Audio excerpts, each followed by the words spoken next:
I have a headset if I need it. Oh, you are all fine. I'm actually just trying to make sure I got everything in order over here. I've been doing some testing today, so. It looks like you've got tape on your ceiling. Yeah, actually, that's caution tape from a long time ago. My friends put it up there, and because the ceiling was about to fall down, and it's halfway a joke. But there's actually caution tape, and then bunches of writing.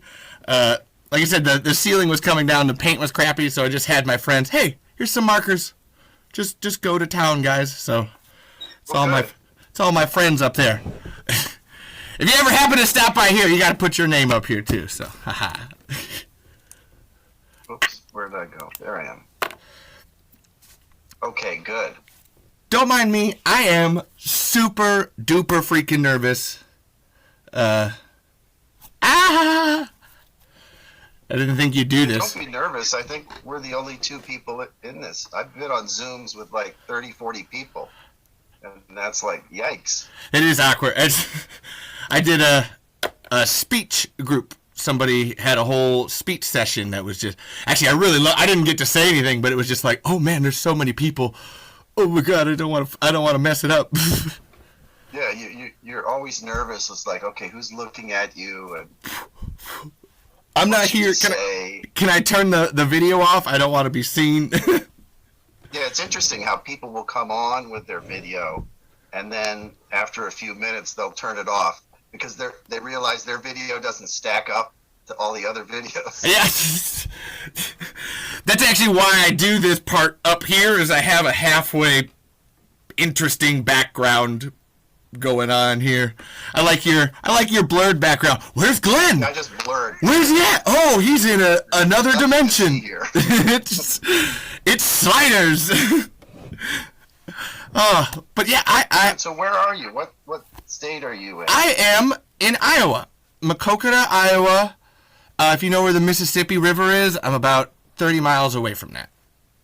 Yeah, I drove across Iowa a few years ago, and we stopped in the middle somewhere. There was a town, I forgot the town, and they had a water park. It was a public water park, and it was about 100 degrees that day. So I said, let's go to the water park. Yeah. We got tons of them. We got little poppy. Like cornfields and...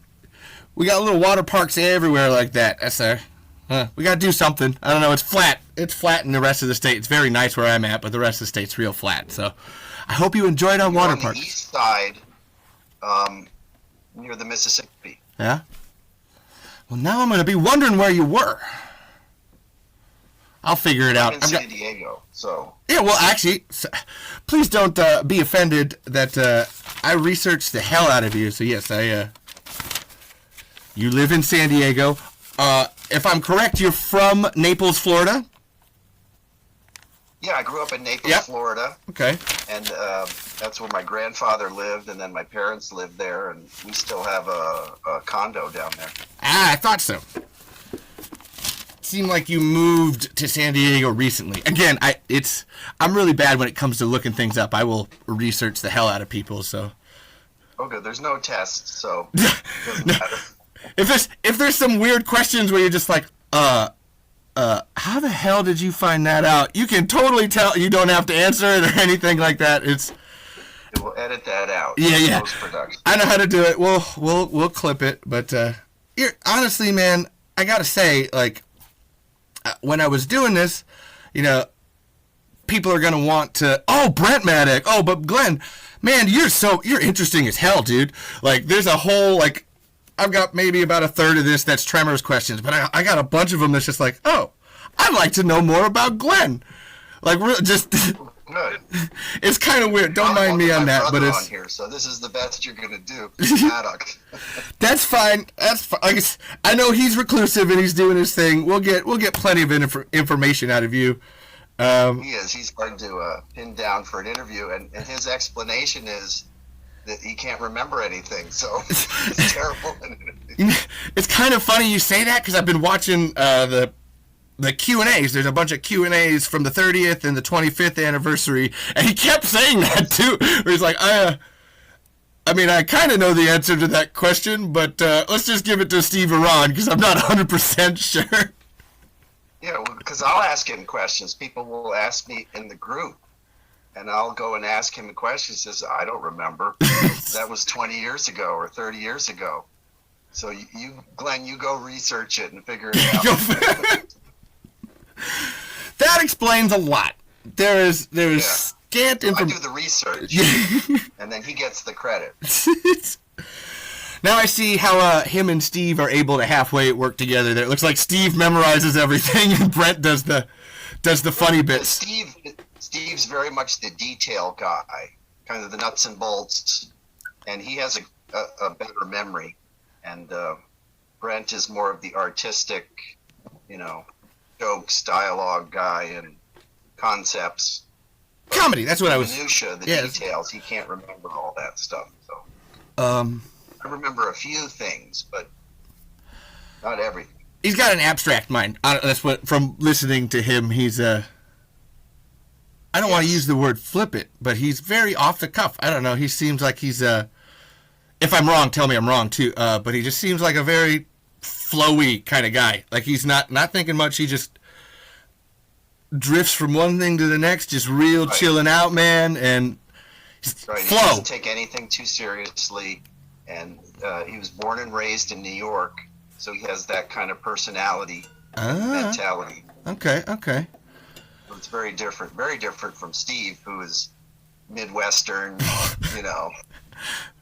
Iowa-like. I see a lot of that myself and Steve that way too, but I still can relate to Brent on the I like to be loose. Actually, the other guy that I'm doing, the Kevin Collins, I've been doing a lot of podcasts with, I usually call him the Steve Wilson, and I'm the Brent Maddock to his Steve Wilson, because I like to play it a little loosey-goosey. He's got all the smarts and stuff or whatever, and Yeah, I think I added Kevin, because does he have his own podcast? No, he's just been doing this. Oh, no, that's Kevin Smith. Actually, another great guy. Kevin Smith of the Sons and Shadows. Yeah. So you'll have to explain who's who. not the Kevin Smith from Clerks, but the Kevin Smith from Sons and Shadows podcast.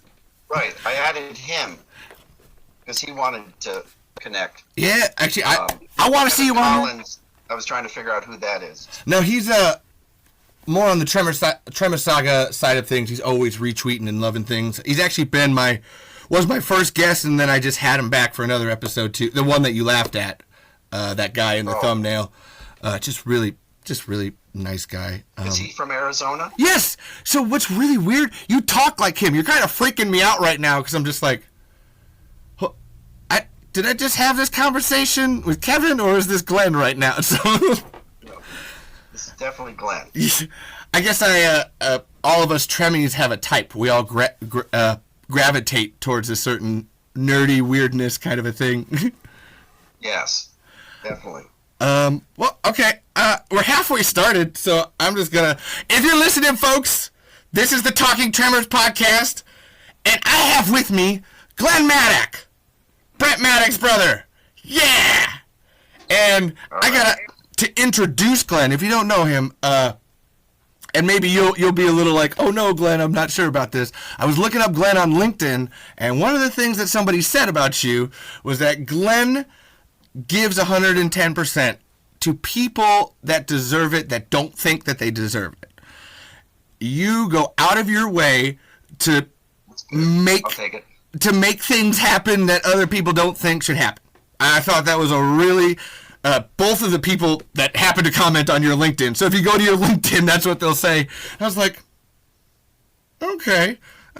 My nerves definitely went down a little bit after I read that. I was just like, oh, cool. Yeah, I think it runs in the family because we're kind of people. Is that a phrase? People. We always try to help out people. You seem incredibly nice and forthcoming. I've actually been talking to Glenn for the last year or so or whatever, behind the scenes and stuff, and you've been really collaborative and grateful and kind and caring, and he has zero reason to talk to somebody like me, besides the fact that I just love Tremors. So like, I thank you so much for just being a great guy. You're welcome. Yeah. So follow Glenn. He's at SoccerCool on Twitter. So as we go through here, you can look back on his life and figure it all out and stuff. But we're going to start from the very beginning. Glenn, where were you born? I was born in New York, in the suburbs of New York. That's where my parents lived, in Pleasantville, New York, which they made a movie about. Yeah, I love that movie. I do. It's a great racism movie. I really do love that movie. Yeah, that was a few years back. And so that's where I was born and grew up there. And then we bounced around. I lived in Connecticut, lived in Pennsylvania, lived in Florida. That's where the Naples connection is. And now I'm out in San Diego for about the last 2 decades, I guess. I've been out here. So this kind of blew my mind. You've got 5 brothers, man. I was living in the older brother. Yeah, I was living in the world of like, oh, it's just Brent Maddock and Glenn Maddock. You got 5 brothers: Drew, Brent, Todd, Kirk, and Scott. What was your family like, man? What's it like growing up with that many brothers? That's a lot of boys. So a lot of fights, a lot of sports. But everybody was a little different, doing their own thing. So my parents gave us a lot of freedom, a lot of space to kind of develop our own interests, and they were fine with it as long as we didn't get arrested. So that's actually that kind of fueled us. So as long as we don't get arrested doing anything, we're all good. Yeah, they were pretty easygoing for that generation. Yeah. So when you were a kid, I noticed you liked soccer a lot. Was that your thing? Was sports your thing as a kid? Soccer. Yeah? Soccer was my favorite sport. It still is. Yeah? So I've always kind of followed that, and professional soccer, college soccer, and that's always interested me. It's I like all sports, but soccer's always been my favorite. So the social media world, I kind of follow soccer teams and soccer players, and so that's where I. Is your favorite team San Diego? I assume. What's your favorite team? I gotta ask. Well, I like the LA Galaxy, who play in Major League Soccer, and then we have our own team in San Diego called the San Diego Loyal, which is in a league called the USL, and so I can go to those games here and follow them online. So it's just been a lifelong love affair. Because I was even reading too, you went on a whole journey to find out about your grandpa's football legacy.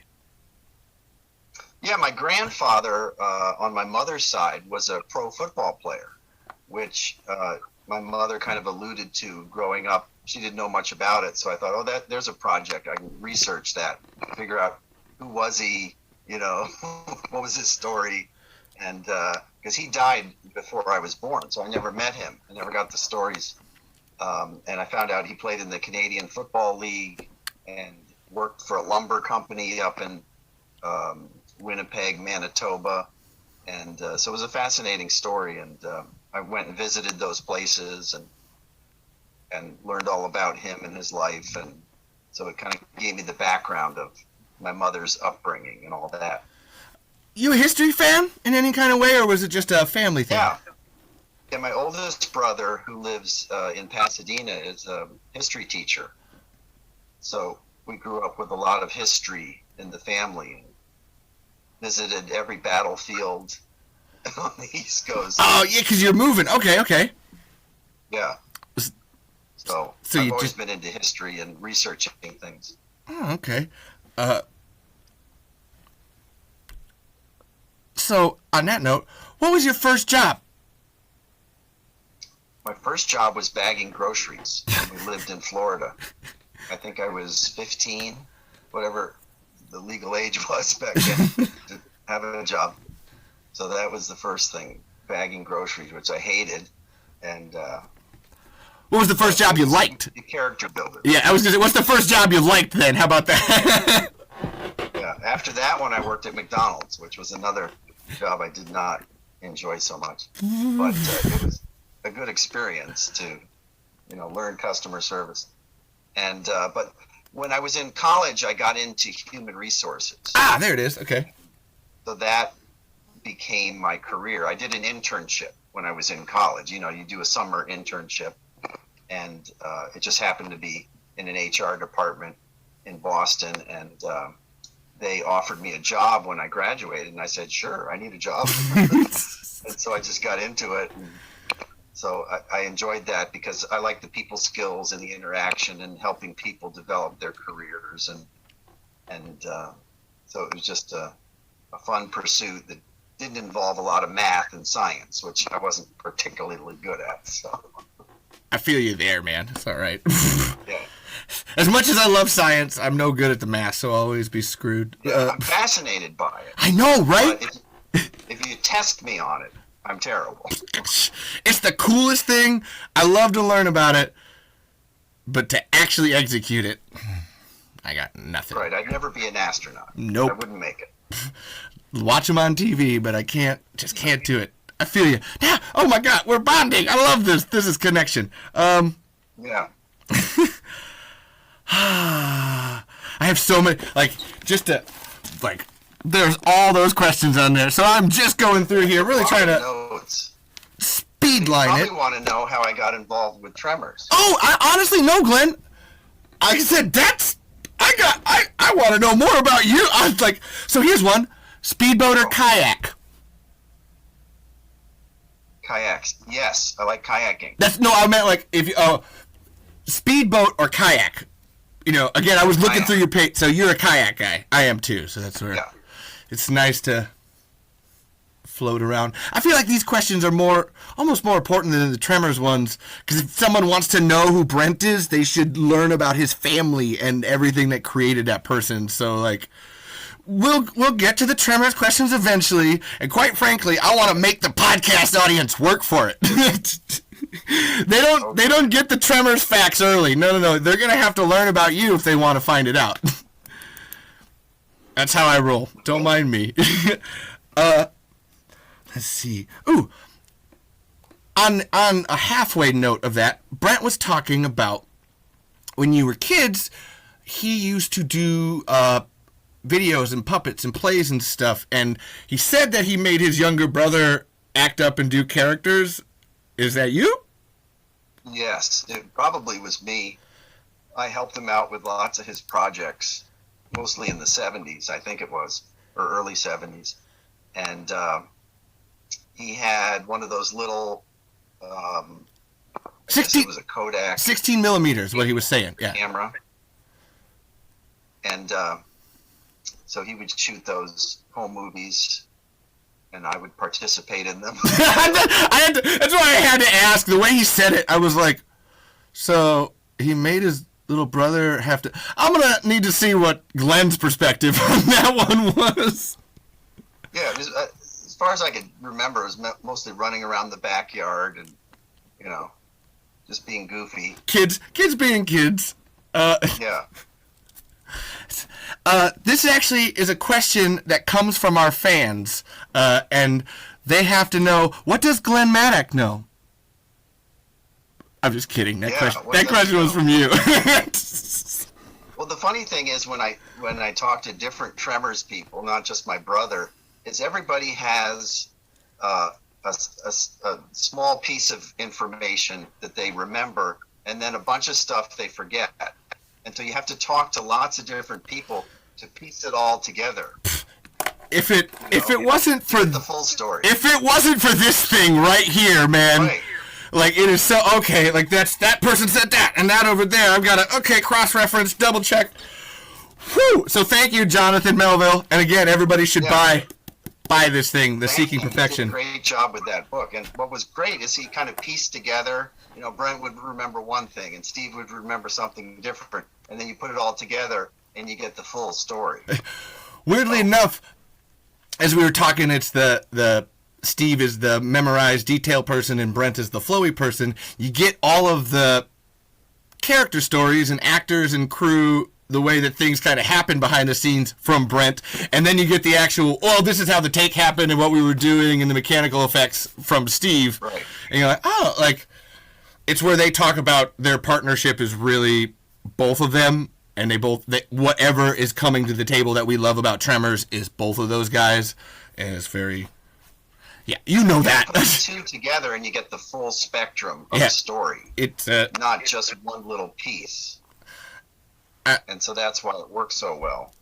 Their scripts. We'll get into the politics of it later, but there's almost a sense of like Brent is the left side of the country and Steve is the right side. And if they actually like work together and did, if Democrats and Republicans worked together and did something together, that's actually Steve and Brent. Like they're two, to me, they have similar ideas, but they have opposite ways to approach it. And right. it really speaks to me on that political level. I don't know if anybody else takes it that way, but I see a lot of it.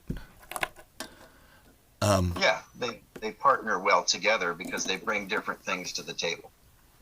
Now you're really making me. I'm so glad that I piece a bunch of stuff together behind the scenes because I'm like, oh, okay, that's what we need to do. Anyway, kind of makes me feel better about my job that I'm doing here.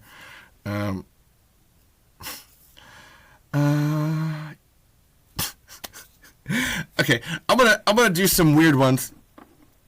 So, what's your favorite food? Ooh, favorite food? Yeah. Probably anything Italian. Oh.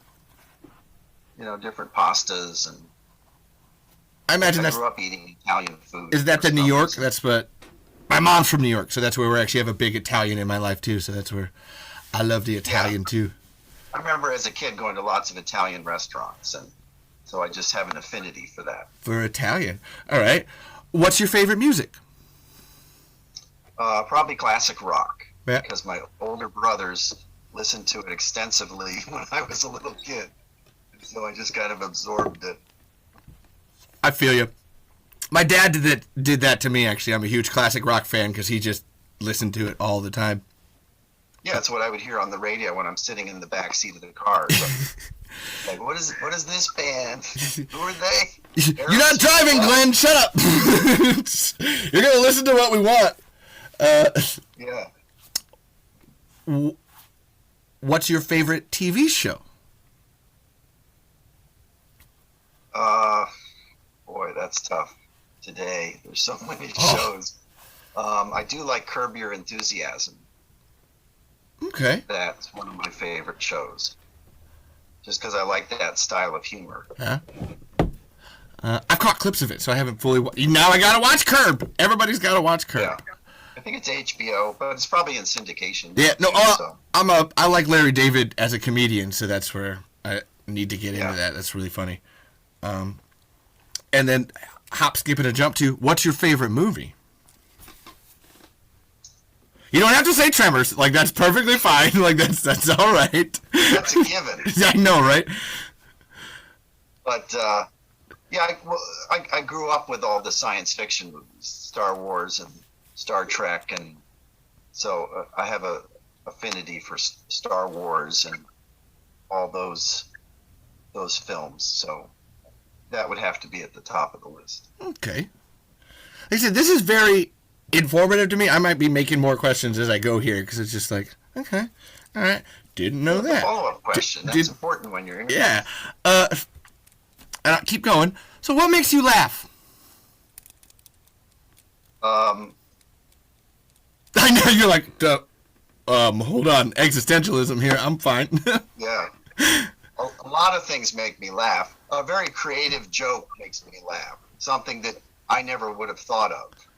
That makes me laugh. And then just, human foibles.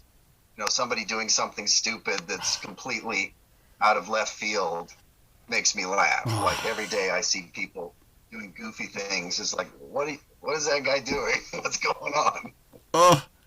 I'm falling more and more in love with you, Glenn. And on the next one, what makes you happy?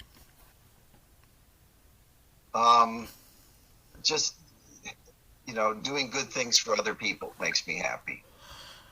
And Italian food also. This guy! Holy crap, folks! This dude! Ugh! I don't have a beard or glasses, but I'm just like, am I in San Diego right now? Yeah, wow. I do. I didn't think I'd love you so much, Glenn. This is going great. What influences you?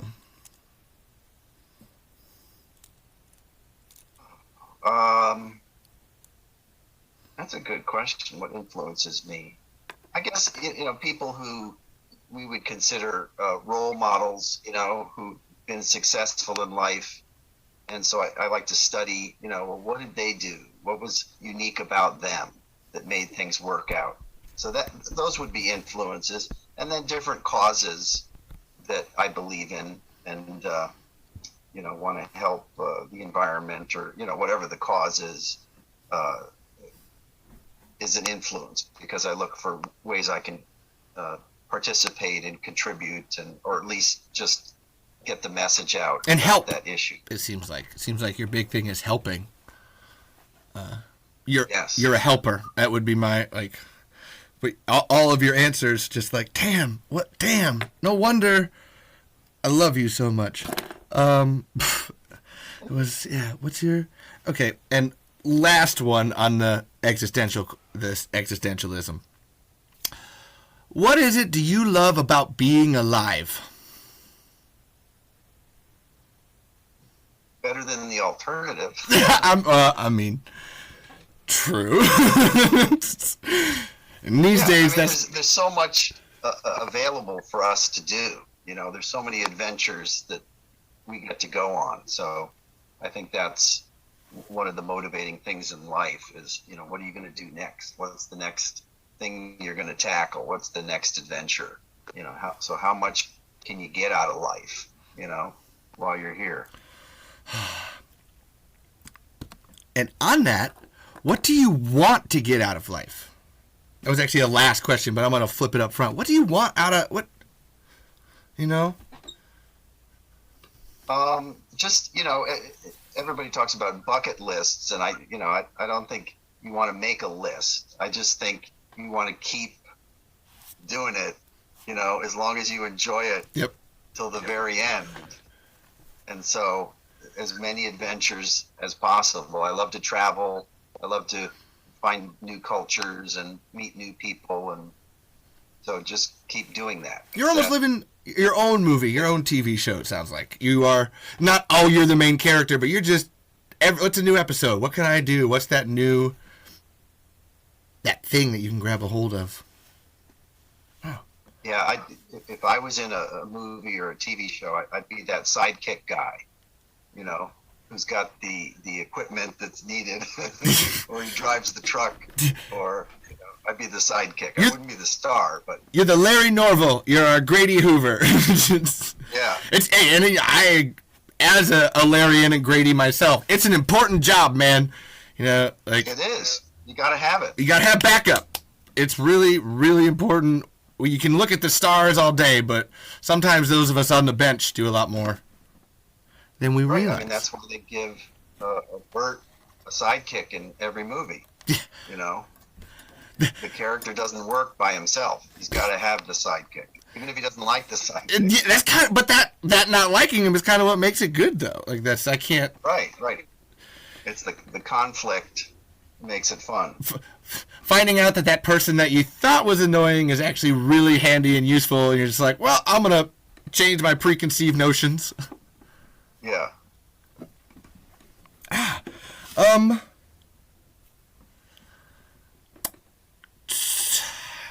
I kind of halfway know this. Do you play any football? I see you have a little bit of flag football that you participated in. Yeah. In the last few years, I guess the last 10 years, I've been in a flag football league. Oh. Which is kind of a fun way to keep playing team sports without being too strenuous, And so it's just a weekend kind of recreational league thing. So that's fun to do, and I enjoy that team sports atmosphere. That's still important to me, like I said, because if the Tremors fans are listening, I want them to hear that, like, you love soccer and shit and sports, but you're also kind of liking film and stuff here on the other side. That there is a... Yeah, I've got, multifaceted personalities. So I have lots of friends who are into, sci-fi and gaming and that whole world. And then lots of friends who are into sports, and I'm kind of in both spheres. You are a bridge, Glenn. What I seem to be learning about you, a bridge between peoples. this is just the weirdest thing out of left field, but because you love soccer, I have to ask, and I want everyone to watch this show too. Have you seen Ted Lasso yet? Yes, I've seen some of the first season episodes, but I haven't seen the whole thing. Ooh, as a fan of Tremors, it's got some great writing, and actually the second season especially does a wonderful job tackling the idea of mental health in sports and how we actually treat people and should treat people better just for having brains. And I wanted to tell you to watch it. That was really where it was at. I knew you love soccer, so I was like, oh, make sure. Yeah. I gotta tell Glenn to watch Ted Lasso. It's a total shout out for that show. They're not paying me or anything. I just had to say it. And on that note, so because you have this foot in both worlds, what are the similarities between making movies and playing on a soccer team to you? And then also, what are the differences too? It's boom. Yeah, I mean, the difference is obvious. It's not the athletic pursuit, of winning titles, but the similarities are a lot because it's very much a team atmosphere. When you're making a movie, everybody has a position they play, to make it work, and it's all got to work. The cameraman and the sound guy and the editors and post-production people, everybody has a role, even the music guy. That's all important. So it's a big team atmosphere, and it's also, you're doing it for usually a few months. It's a project, so it's like an athletic season. Oh yeah. A few months.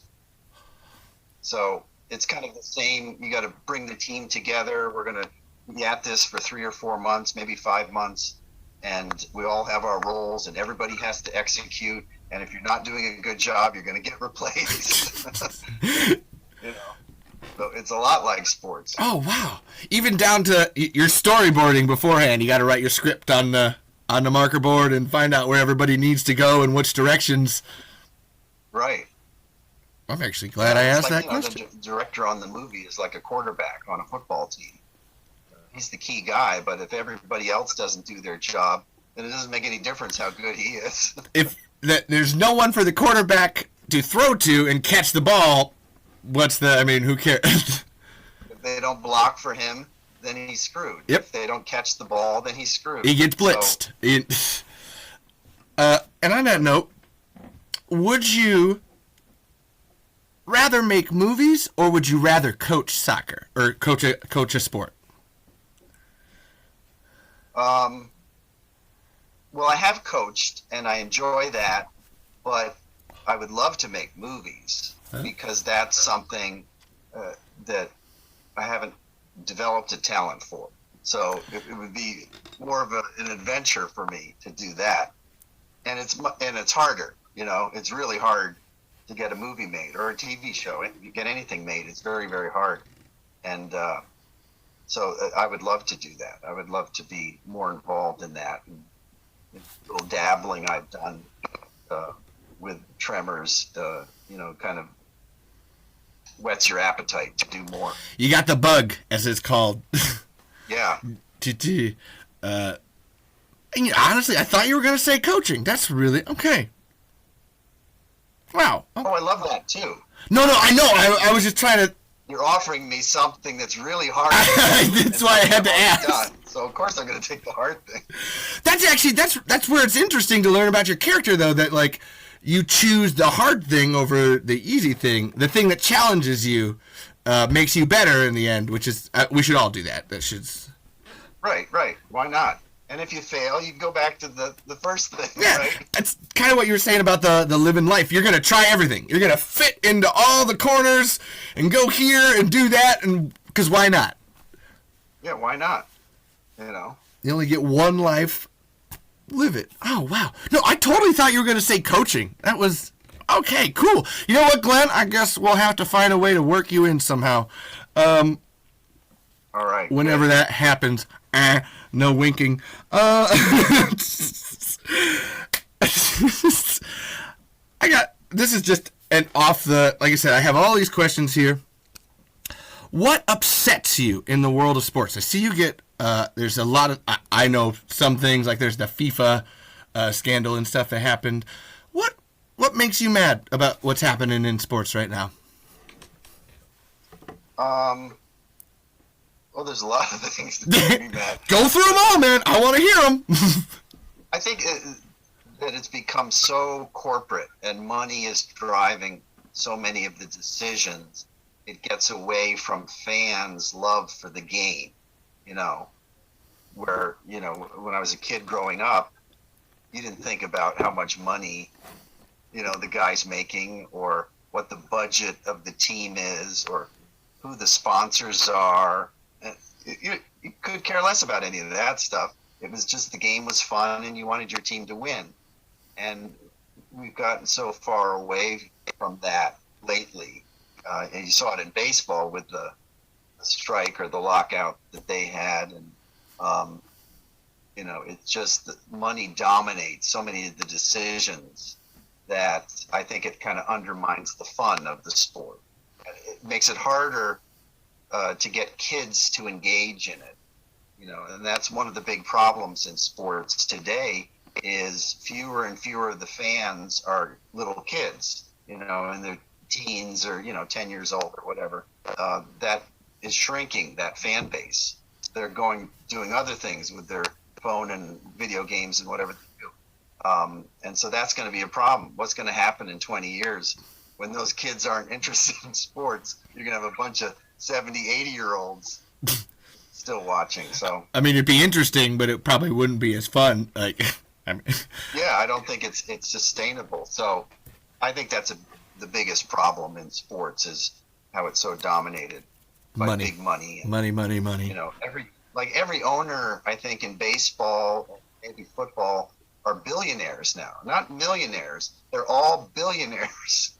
And it's like, whoa, this is a real disconnect. I love learning about these things, like learning that kind of problem, because you're just like, as far as I know of sports, that is the biggest problem. That paying players $20, $80, $90 million to just come play a game is like, that never has, that doesn't seem sustainable. And now that makes sense that it's not. Kind of don't hate sports or whatever to me, and it actually kind of makes me sad. That actually makes me care a little bit more now, just like that that money has done that to something that should just be fun. You were talking about having kids in it and stuff. What you were saying almost reminds me of that old Little League or not varsity, but school games, and it's like, oh, we're doing it for the fun. We're doing it for the fun of the game. It's not about winning. It's about the fun of the game, and that has just gone all the way out the window, even with younger kids these days, because it's, oh, you've got to be the best. You've got to be the best because you don't know who's watching, because you got to get scouted and you got to be good enough. And I can imagine that if you're that kid, it's just like, well, why should I try if I don't have enough of the resources around me to be able to compete at the level of all of those other people with thousands and millions and billions of dollars? Man, that wasn't a problem I knew about. Now it makes me kind of sad. Damn. It's still fun to watch, but I don't know what the future of sports is if it keeps going like it is now. So, I'm really thinking, I don't know many younger people. I'm 30, so I know plenty of people underneath my age, and I'm really trying to think of anybody that is hardcore into sports. Oh man, ouch. I was actually thinking sports was doing really well in this country, so that was Well, we have a lot of people, so there's still lots of participants, but it's steadily gone down, particularly amongst younger people. We have a lot more options now. Yeah. I mean, when I was a kid, we didn't have video gaming. So it's like you played sports or you were in the band. So hey, I was in marching band. No, play tuba right here, man. So I'm not gonna. All right. Yeah. No shame on that. Oh man, now I just want to ask you all kinds of questions about how much do you hate money. But that's not gonna be a really boring podcast because it's. Yeah, that's going to be a little boring. We all know. Want us to talk about something else. Actually, okay, so we'll do this. I'm gonna jump. It's right here. Money. How much do you hate the Hollywood money system. I cannot stand all the marketing and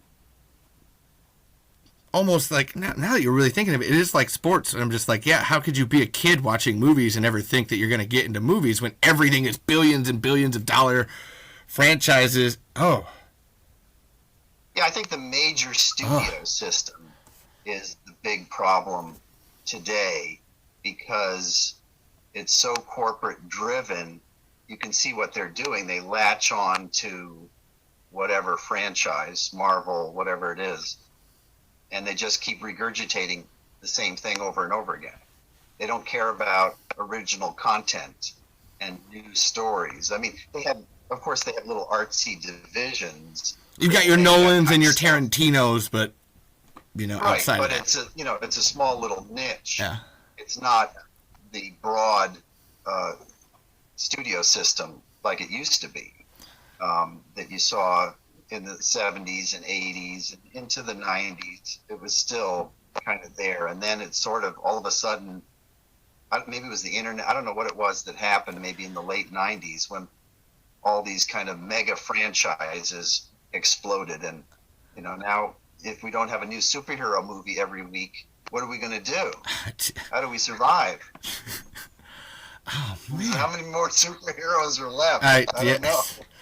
As someone that likes those movies too, I keep wondering when the stop point is. The good ones. Which I don't like the drivel that is just to sell products. The movies that are made to sell toys and don't have a good story and don't have a good script and don't have anything original to offer. It's like, okay, you just produced this film so you can sell products. Why am I wasting my money on this? Wait, why am I wasting my money to watch this when you want me to already go waste my money over here to buy another thing? So yeah. What you're saying too. The studio system, I think, and everybody I talk to who has any connection to it, they all say the same thing. It's like, we don't know where this is going to go. What is it going to look like in 10 years when you just have a corporation making movies with a computer software program, and you don't even need a script anymore. You just plug in the pieces and boom, there's a movie. Deep fake actors, the CGI people into there. We don't even need actors or anything. We don't need crew. It's not too far in the future. We're going to have movies that don't really have actors, and there was no script because it's just public feedback. What do you want the character to say? And we push this button on a computer and the CGI character will say what you want them to say. As someone that wants, don't need a script. There's someone that wants fans to have more input. That is not the way to do it. No, but it's technologically possible, and I can see them, the people who run these things, doing that. I see it with Tremors and Tremors fans, and it's actually something that I tell them more and more, especially with that official Facebook group where it's like, guys, you do know that like Universal's here, right? And they're just sitting there with a pen and pencil going like, that's a good idea. That's a good idea. I like that. That's a good idea. Tick, tick, tick, tick, tick, tick.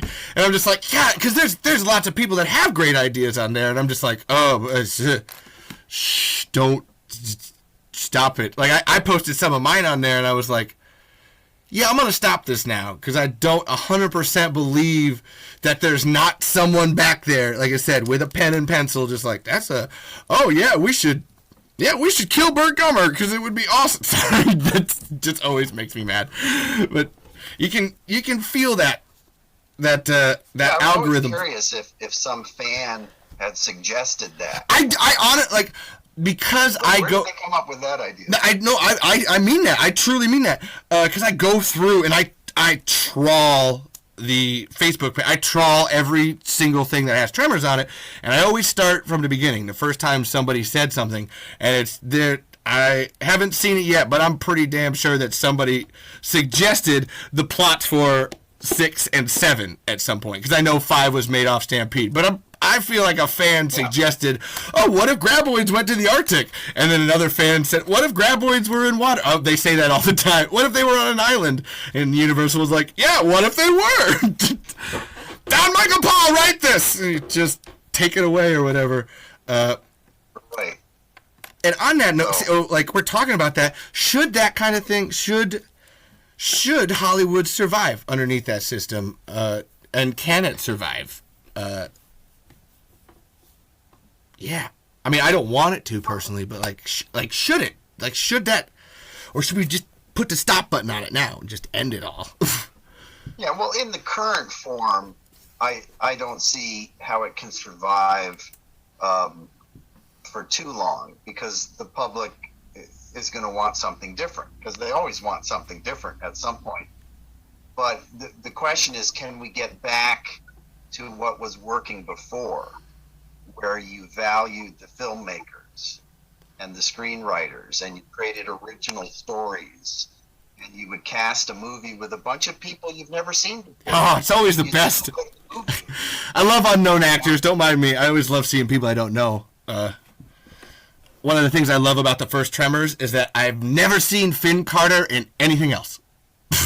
I know she's done other things, but I just always love the, like, that's Rhonda. She's in that film, and that's, as far as I am concerned, that's what she is. There is no one else. With the first movie, of course I had seen Kevin Bacon before. Most people had. And I had seen Michael Gross on the sitcom he did. But those were the only two faces I recognized. Everybody else was brand new to me. And so you completely get lost in that character, and they become that character.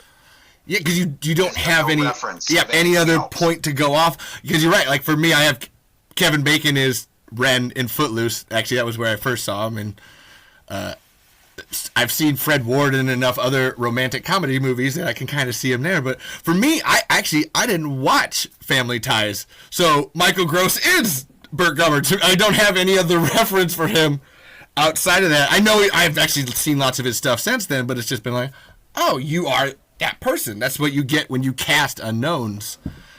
They get to embody the role. That was brilliant casting, really, when you think about it, because the studio didn't want to do that because he didn't fit, the character. But they recognized he's a really good actor. He can literally do anything. Let's give him a chance. And, he made it his own. It always reminds me of Henry Fonda in Once Upon a Time in the West? No. Right. One of those Once Upon a Times. But that's Michael Gross as Burt Gummer has always been, oh, whoa, acting. Yes, sir. Like, sign me up.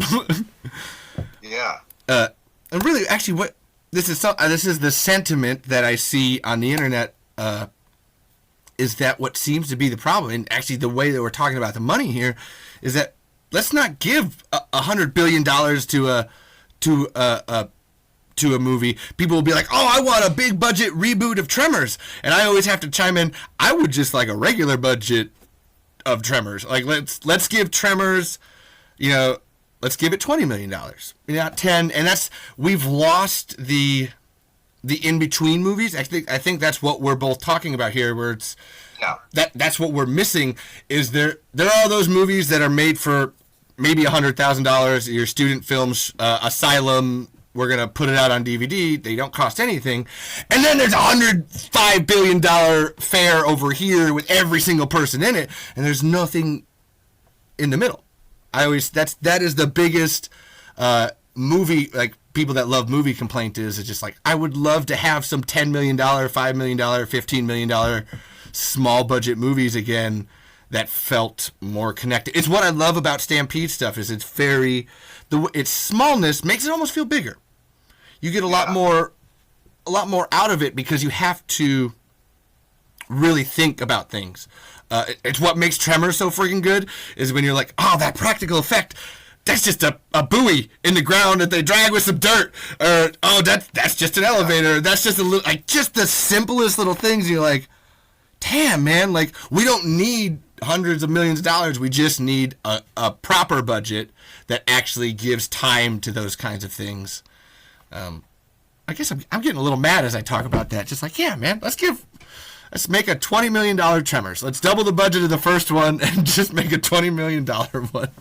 Well, there was a movie that just came out recently, and it's actually done pretty well. I think it was called Dog. Oh, yeah. With Channing Tatum. And I think they made it for $20 million, which today is a pretty bargain. He was the only star in the film. It's a road trip movie, so there's no special effects, there's no explosions. So very, very simple film, and people like it, and it's made like $50 million. So I'm like, okay, studios, pay attention. There's a movie with a good script, simple budget, not huge, and it's made a profit. So that's how you can still do it. You don't need to spend $200 million making another Batman, or whatever they spent. As much as we love Batman, I get it, Yeah.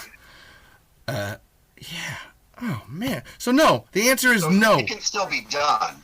It's just they have to be willing to go after that kind of niche market and say, okay, we're going to give you $20 million. If you can make me $50 million, then we turn a profit, and it was worth it. Hell yeah, that works for me.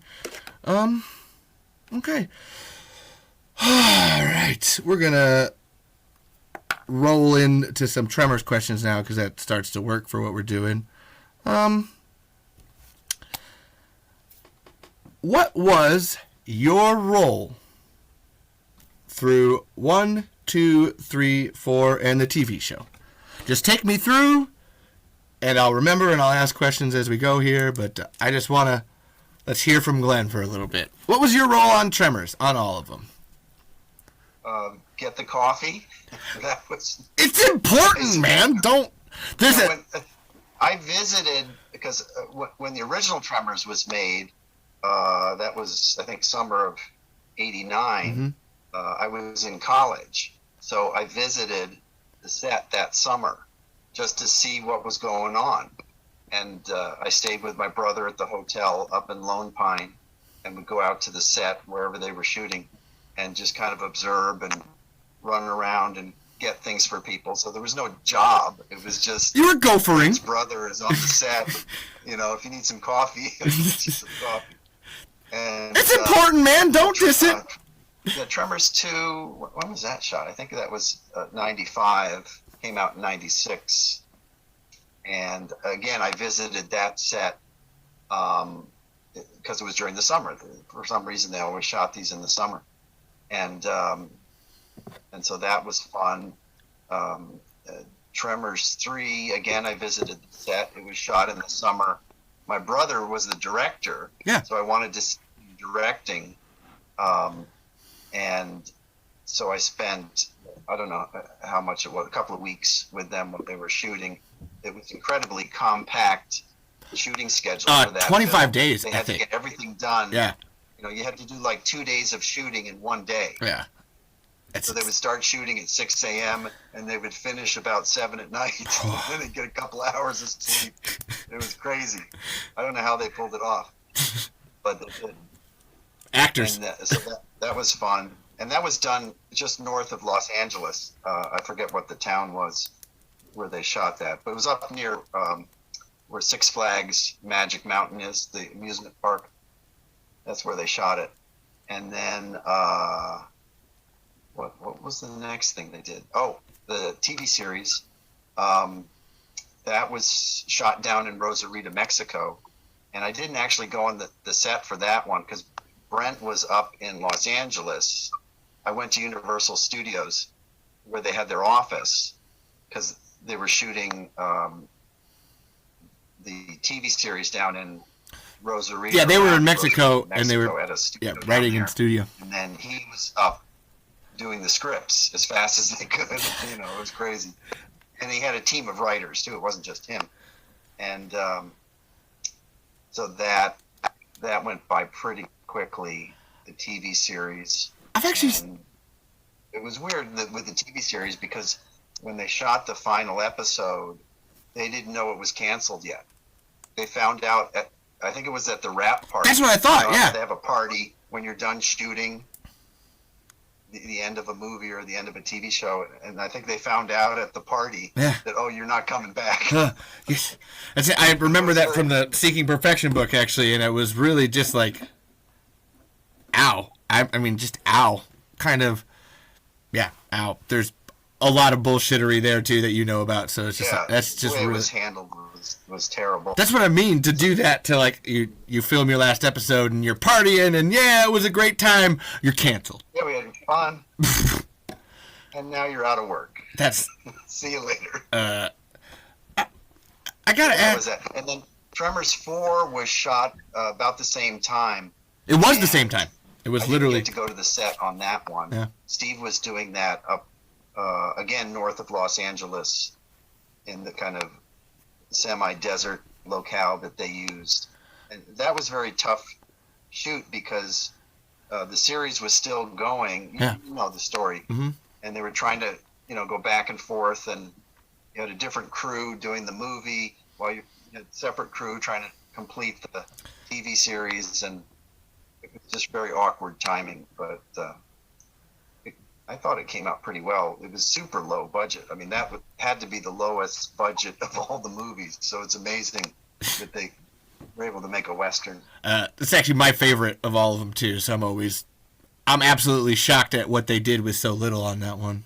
Just a period piece with monsters, folks. That costs a lot more than you think it does.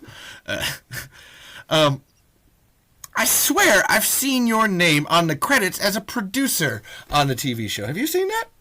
You're in the credits. Oh, am I? Yeah. Yeah.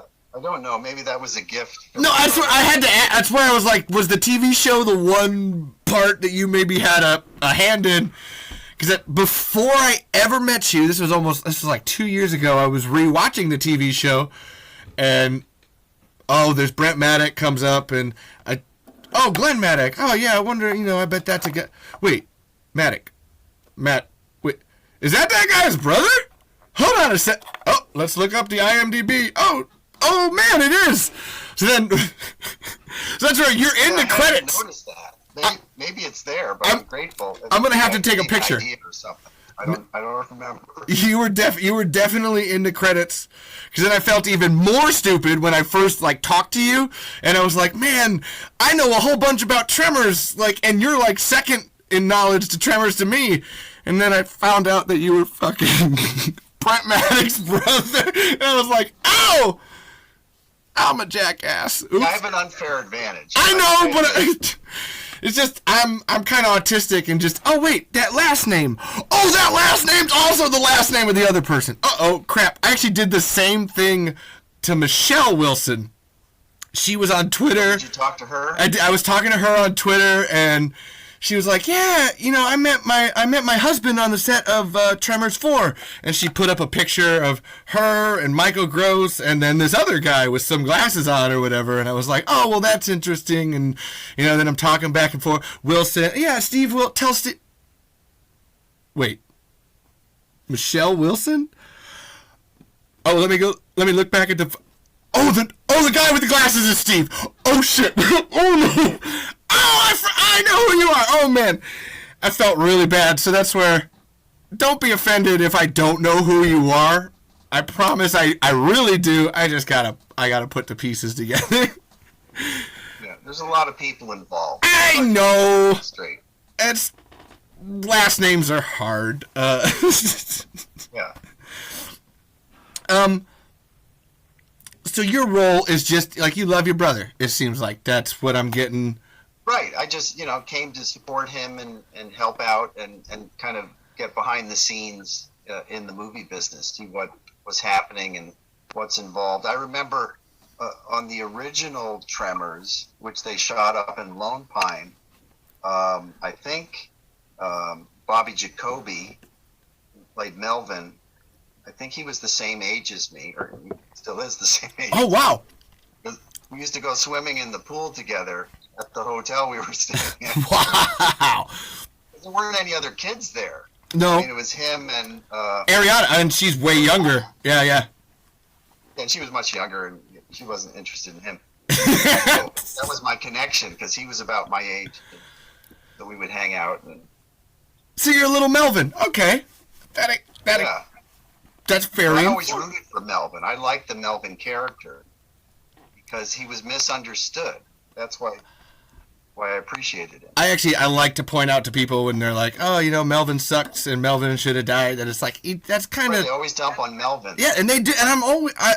I say this in my other podcast that I want a redemption arc for Melvin. I want a really good. I would love to see Robert Jayne come back and have a nice meaty role that, like, oh, this is what, like, the pilot, the Kevin Bacon pilot, actually has a really great moment in it where the character of Melvin said, he tried to save you. He left me up on a roof and wanted to use me as bait. And you watch that movie with that idea, like, oh yeah, they're kind of like, Nestor dies and he's like, no way, man, no way. He's like having a moment. And then about 30 seconds later, hey Melvin, you want to make a buck?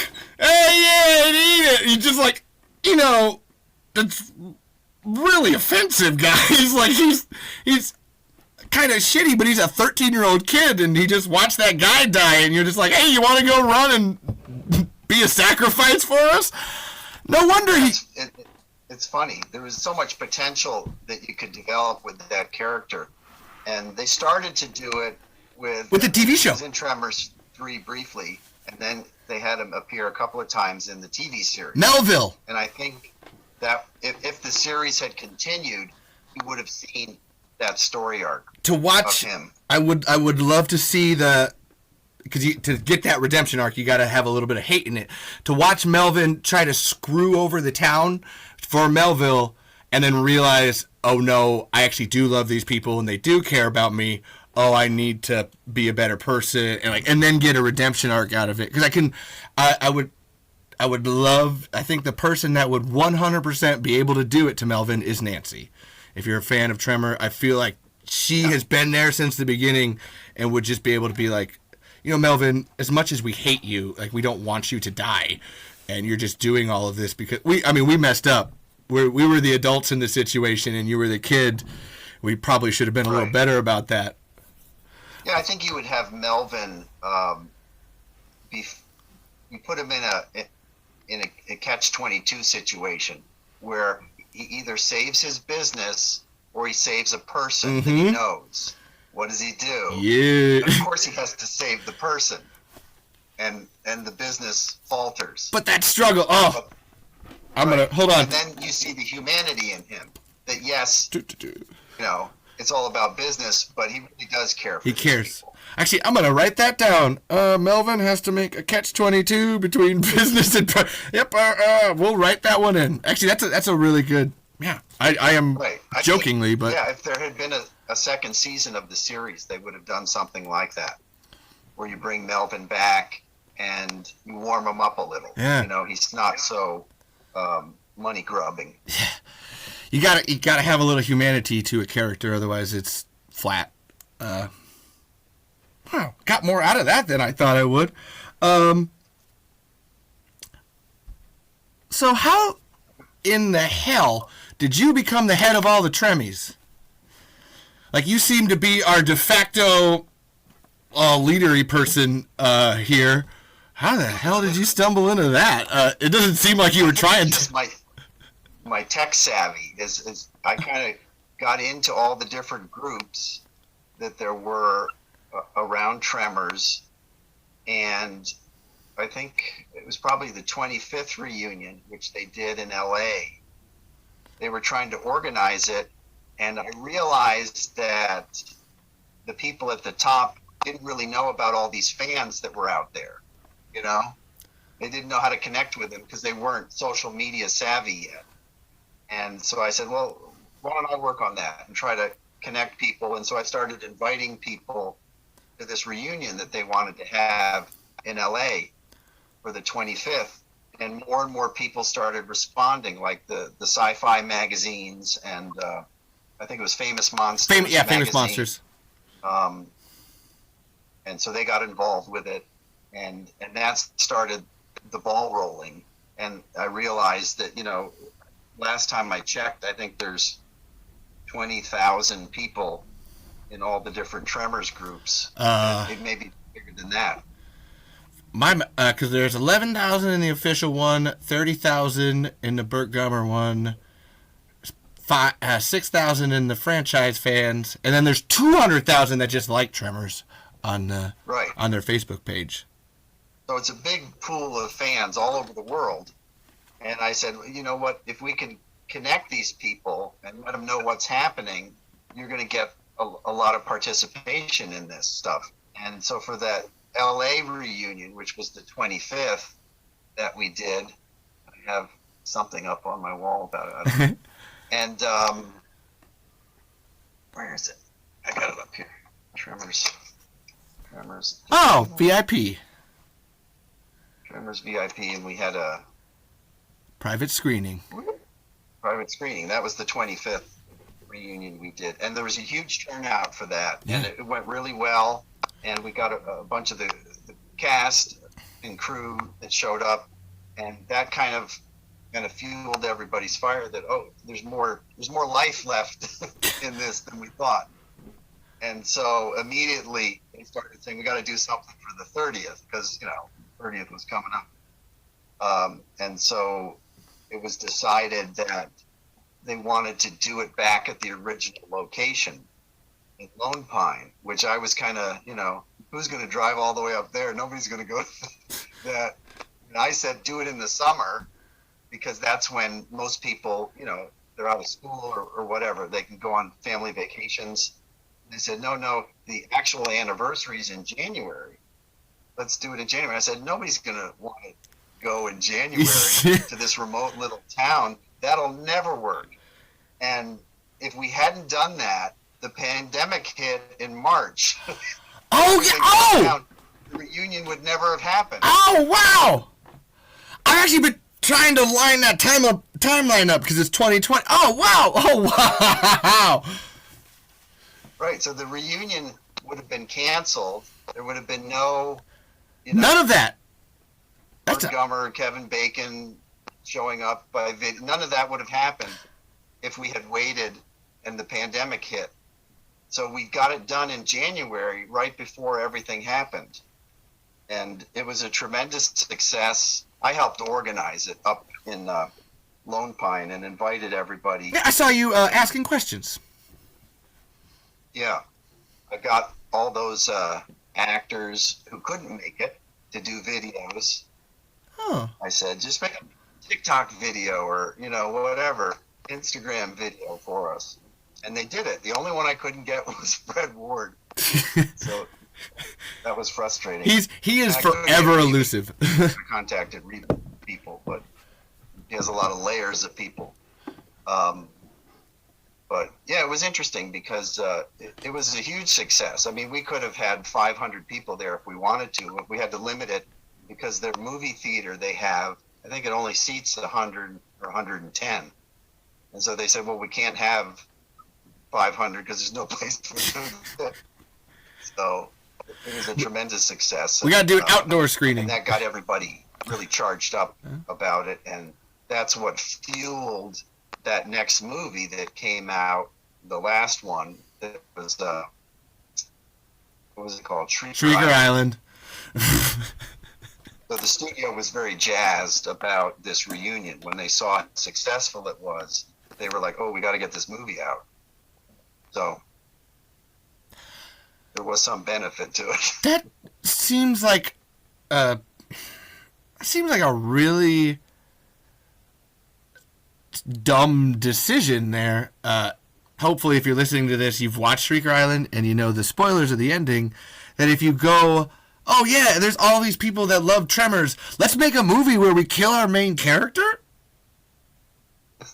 What you just said makes no marketing, financial, logical putting out a movie sense if you're saying that, oh wow, all of these fans came out and we could have had 500 people in the theater, but we only had space for 100, and so they decided to put a movie out, and that movie was the one that now people are like, oh, Tremors is gone now. It is so hard for me that if people have seen Shrieker Island to be like, no, guys, Tremors will die when we really want it to. Fucking ignore that.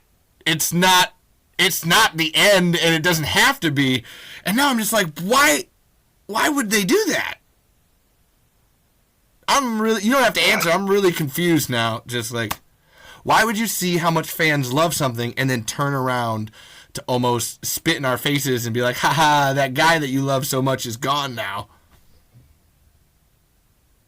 Yeah, it's interesting because I think, I don't know what the studio's logic was. Maybe it was like, well, let's crank out one more and, get one more out of it. Or maybe it was, we're going to kind of reboot this thing. That I would have almost believed. Like that, if they had, we watched all the fans come back. Let's goodbye, Michael. You're not coming back for the other ones. Goodbye, Kevin. We're going to recast you with a bunch of 20-year-olds or something like that. I really don't want to see. I don't want to see Tremors kids. As a kid that grew up with it, I don't want to see that. It would almost make more sense to reboot it. Now oh man. Yeah, I don't know what their thinking was at the time, but you can't. There's no standards there for what they can do. They're just going to try to create, whatever they can make money out of. Well, that's why I said something. Is the reason that they said that they wanted to do the ending was they wanted to hurt fans, like that they thought it would have that emotional punch. So I'm just trying, like, I got some things to think about now. Man, that's because then at the same, like, because the reboot thing, because it's like you're doing the Kevin Bacon thing at the same time. 2020 and 2018 is only 2 years apart, and Kevin still wants to do the reboot. Like, I am hella confused, Glenn. Wow, It is confusing. Yeah. You just put me on a spit like that. The idea is still very much alive. I think that the question mark is, what do you do next with it? Do you reboot? Do you do another sequel where you kind of dance around, the Bert story? Which, of course, it's Hollywood. Of course you can do that. Yeah. You can say, well, it looked like he was killed, but he really wasn't. Oh, Michael's already done that, too, where it's like where the alternate ending of, you guys really think I would be dead? You think that's going to kill me? Come on. Okay. Yeah, I mean, that would be a typical Bert joke to pull. It would be a dark joke, is like, I fooled you. Yeah. Because I don't like you, and I want to get away from you. If I had any plans to continue doing it, it would be that, where it's like, oh no, Bert faked his death for a reason, and is such a cold-hearted person that he didn't truly think about the consequences of how his family and friends would feel about him doing that. Like, I just didn't want to deal with anything anymore. Well, you could have told us, Bert! We love you, man! Yeah, so you can do it that way, or you can just do like Star Wars did, is you do a story earlier in the timeline. That's truly... that's one that I always go back to with Tremors 4, where it's like, man, you put such a good template for... Hey, let's take an actor that we know from the series and let's put some makeup and effects on them, and now they're a whole new different person, and they get to act as their ancestor, be a different person, and it still has that Tremors connection for those of us that need to see people that are familiar, but also gets to be new at the same time. That's why I love 4, is Hiram is head and shoulders different from Bert, and Michael gets a real chance to spread his acting wings and fly. And he loved that character because it just showed his range of what he could do, but it also laid the seed for what Bert would become. Yeah, you can see that at the end. Yeah, you should. One of my ideas that I shared with Brent at some point this year, maybe, was it would be interesting to do a Bert Gummer origin story. Where did this guy come from? Go back to the 60s and the 70s. And how did he end up in perfection? Even without the graboids. Like, you're actually pitching, my wife, Caitlin, has an episode that she would love to write where it's like, from Bert Gummer's POV, let's see how he got here to this point in time. Even without the graboids, there probably wouldn't be any monsters in the feature, but just like, let's have a little bit of a character moment. Have something else that he encountered that he had to battle. Ooh. Ooh. Other thing. Ooh. Right off. You know, they gave him this kind of expertise. Oh, and that's what made him paranoid and want to actually make the guns and everything. He's paranoid. Oh, Glenn! Build a bunker. Oh, Glenn! Glenn's like a rocket. He's off here, guys. That one's pretty good. Yeah. I think it would be interesting. I mean, it would be kind of a period piece because you'd have to go back in time a little, but not that far, really. Do it 60s, 70s. Is in real time, so that's 1990.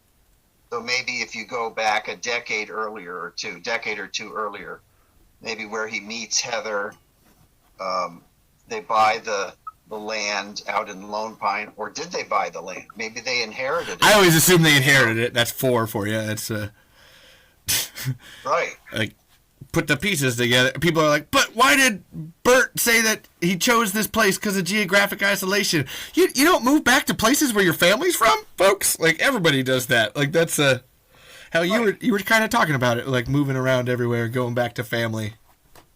It's a thing we all do. Right. Could have been gifted to him in somebody's will. Yeah. That we've got 20 acres out in the desert. You want it? Sure. I've actually always had so they weren't allowed to tell anybody about the graboids, but that doesn't mean that Hiram couldn't have wrote a journal that had a little bit of, on this day we were doing this in the graboids, and we should never tell about it, and then hid the journal, but it was in the estate sale, and that's actually what Bert read one time, and maybe my grandpa was crazy, but maybe he wasn't, one of those things. Yeah, it could have been family folklore. Yeah. Been passed down, and everybody thought, well, they were a little crazy because they drank a lot, and they were making up stories. But maybe they weren't making up stories. Maybe it was true. I buy that. I'm in. Oh man. Yeah. I gotta do 1 second here. I gotta save that file, and I'm gonna keep recording here. My thing only goes for a little bit, so I just gotta. And we're back. Thank you for your patience. I got some props I thought you might find interesting. Yeah, hell yeah, man. This is interactive, man. Sure. If you got any questions for me, make sure you fire them back. I'm opening you up like a book. It goes both ways. Ooh! You might recognize. Ooh. Is that where? No. Atlanta Hawks. Yeah, This is Burt Gummer's hat from Tremors 2. Yep. Mm-hmm. And after they finished shooting the movie, Steve gave this to me, and I put it in a box and forgot about it for 20 years. And my brother, who had it in his attic, said, "I got to get rid of this box." And I go, "What's in it?" Burt Gummer's hat from 20 years ago. Screen used props is what's in it. Yeah, so what I'm going to do is I'm going to get Michael to sign it, so it has some value. Oh yeah. And maybe auction it off or That's something. a huge one. As a fan. And then I probably showed this T-shirt on the group, the Facebook. Oh no, I haven't. I have not seen that one. Have you seen this T-shirt? Tremors. This is the TV show T-shirt. Oh no, I've never seen that then. Oh, no way. It's got graboid shriekers and ass blasters on it. Oh, nice. Yeah. And they made this at the studio where they shot it down in Mexico. Oh, Tremors the series. Oh, nice. And they sold it there. And then when the show was canceled, they put these on a clearance sale. And stupid me, I bought one. Buy the 30 that they had. Oh. I didn't think. It's okay. And now it's a collector's item because they didn't make any anymore. No, I trying to find Tremors the series merch is really hard. The Survival Guide to Perfection. I'm always looking for that one. They came out with that to promote it. Yeah, that's a brilliant piece of promotional material. Oh man, this is good. So, what do you think of Tremors? Like what is? You obviously have a stronger connection to it than most people. What is it to you? What does that define it for us? Well, I think for film buffs, people, who've been watching movies for a lot of years, they find it special because it's paying tribute to those monster movies that a lot of people grew up with from the 50s and the 60s, which were kind of corny and low budget but fun. And they weren't blowing up the world. It wasn't the end of the world. It was just a small group of people having a challenge, and there's something endearing in that. And so I think that's the charm of Tremors, is that it's the classic Hollywood story that you have a small group of people facing adversity, and they have to come together, or it's going to wipe them out. And so it's not so much about the monster, although it's fun, but it's about this group of people, and can they overcome this challenge when there's nobody around to help them? They're on their own. And so I think people gravitate to those kind of stories. So that's what appeals to it about. It always reminds me of, like, what would it be like if you got into a monster mess with your family? That's always my, like, those towns and those you're people. On a family vacation, yeah, and all of a sudden you're cut off, and your cell phones don't work. What are you gonna do? Actually, I'm gonna write that idea down. Family is on a vacation, and the graboids attack. That's actually a really good one. Yeah, I don't like agreeing with you because it seems like I'm kissing your ass. But yeah, that family aspect is kind of huge about it. And on that note, so everybody talks about that with Tremors behind the scenes. What's that family like to you? Is what we're feeling in terms of the on-screen family the same thing that's happening with you guys as a family behind the cameras? I think so, yeah, because a lot of the people, the cast and the crew, stayed in touch for years, and many of them came back for the different projects. And so there's a certain bonding that you have with a franchise that you don't get with a one-time film. When you keep bringing back, the writers and the crew and the different actors, it becomes a lifetime project. It's not just a one-time thing that you did and you're proud of it, but you moved on. It's something that now kind of defines your career. And it's that way for people who worked on it, not just the actors, but, the cinematographers, and sound guys, and who do the music. It becomes a defining, lifelong event when you're involved in a franchise. And so I think that's one of the reasons people are so attached to it and get so sensitive about screwing up the franchise because we've been together, this family, for 30 years. Don't mess with my family. Yeah. I grew up with the Tremors 1 through 4 in the TV show, and that is exactly my sentiment. It's like, God, you just took my friends out back and you beat them up in front of me, and it really makes me sad. That's where I get really angry with this Tremor stuff sometimes. I don't know you as Glenn. I don't know Brent. I don't know Steve personally, but I get so angry for you guys. Just like get so like, who would do that to you? Who would allow that kind of thing to happen?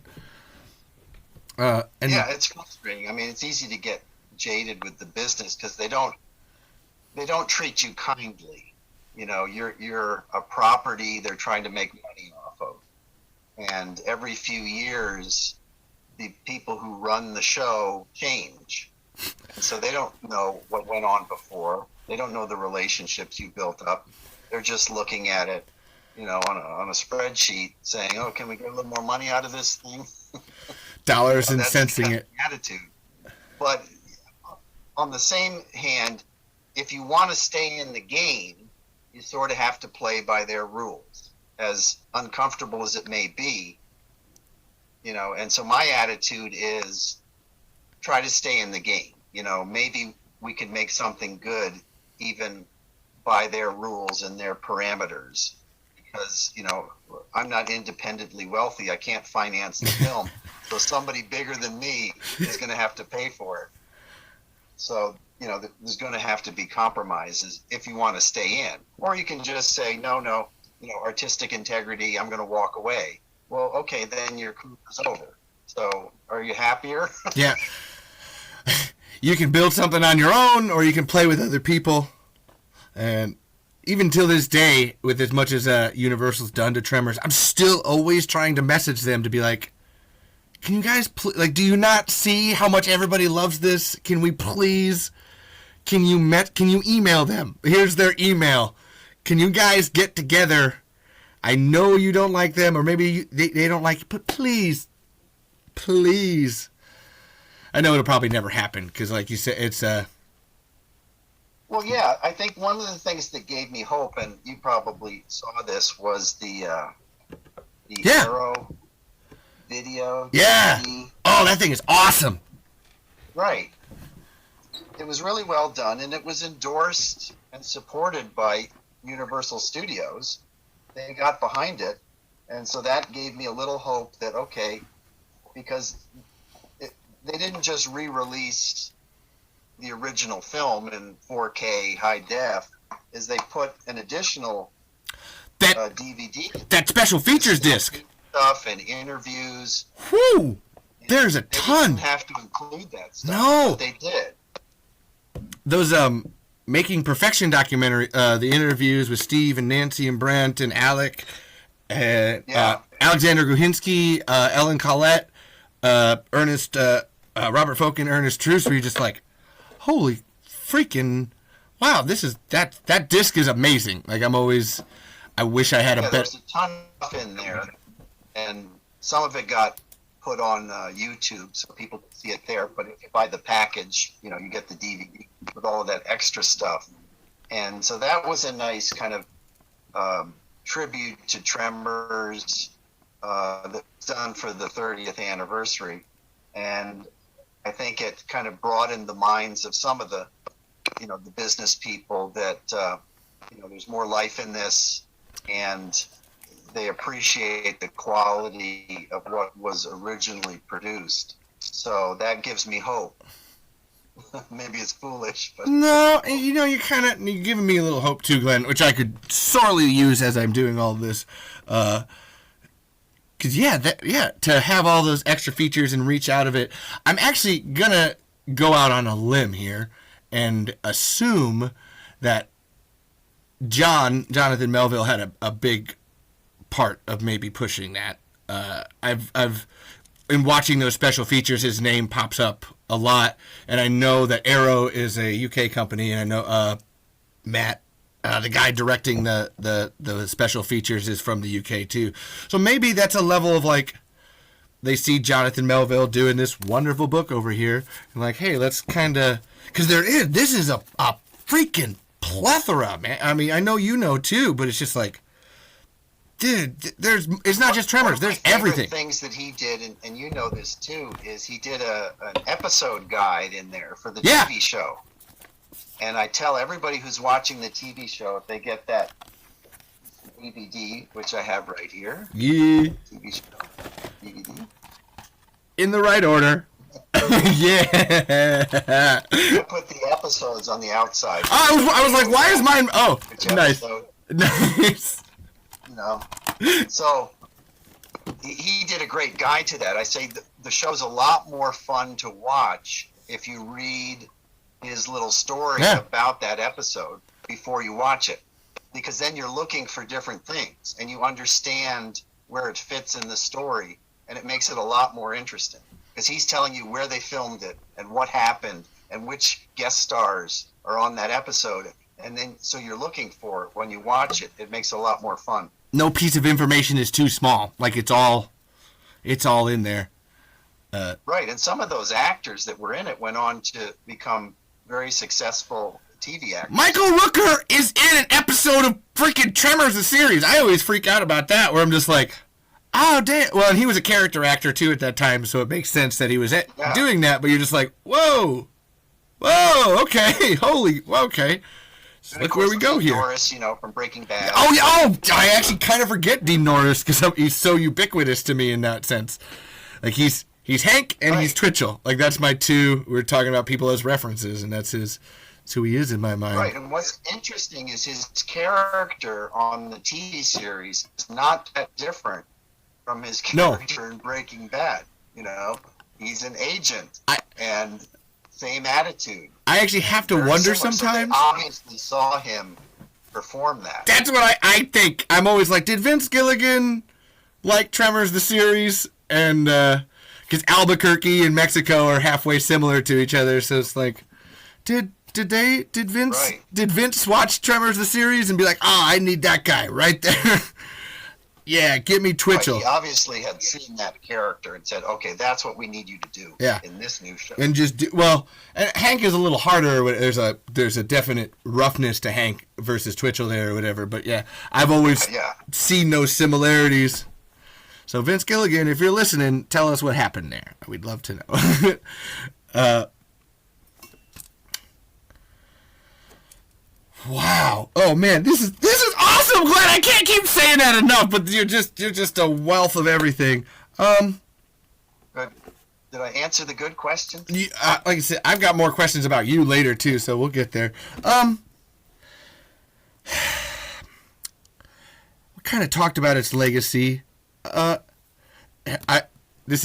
You can hate me for this. What do you think of Tremors fans? I'm always, and I know there's people like me, so you can be as critical as possible. I don't mind. But Tremors fans are both loving and weird at the same time. I'm always trying to figure them out because I'm interacting with them more and more all the time. They're simultaneously like the smartest people around that also just love doing the dumbest things. And I don't mean that like they're stupid, but just like, oh yeah, I'm a genius, but I'm also going to go out there and just be kind of nuts about it at the same time. Like, what do you think of Tremors fans? What do you think of us? What's so great about it is it's global. And so you have this incredibly wide variety of fans from all over we got fans in Australia and England and Europe and Germany, in South America. Germany, Japan. The people, I have a huge section of the people that listen to this podcast are from Russia and Italy. Like, that's some of my biggest numbers. I'm always like, okay. And so there's different things that they like about it, that may not be the same things I like about it or you like about it, but they pick out different things. And a lot of people's experience was as a kid. They were 8 years old or 10 years old. And so that's a whole different perspective than as an adult. As an adult, I'm appreciating the characters in the town and how they interact. But as a kid, I want to see, where's the monster? I want to see someone get eaten. Oh no, I'm scared that they got eaten. Is he going to eat my car? And I had an interesting story I wanted to tell you, that when I was on the set of the original Tremors, after they shoot each day, that night they'll show you the dailies. And the dailies are the footage that they shot the previous day, just so the director and so you can see what happened. The producers can see how it looks, what they're shooting. And so they were going to shoot this scene with Nestor falling off of the top of his trailer. And they were trying to figure out, when he falls off the trailer, how does he get eaten? And so they had him fall on the ground, and I suggested they have these big truck tires. Why doesn't Nestor get on a tire and think that he's safe? And then the grab boy pulls him down through the that's you? tire. Oh, wow. And that's what they used in the movie. Oh, wow. That little clip has horrified me ever since I was a kid. But no. I was there that day that they shot it. You're gonna. He gets eaten through the tire. You're gonna love this. This is how much of an effect you've had, even though you have no idea about it.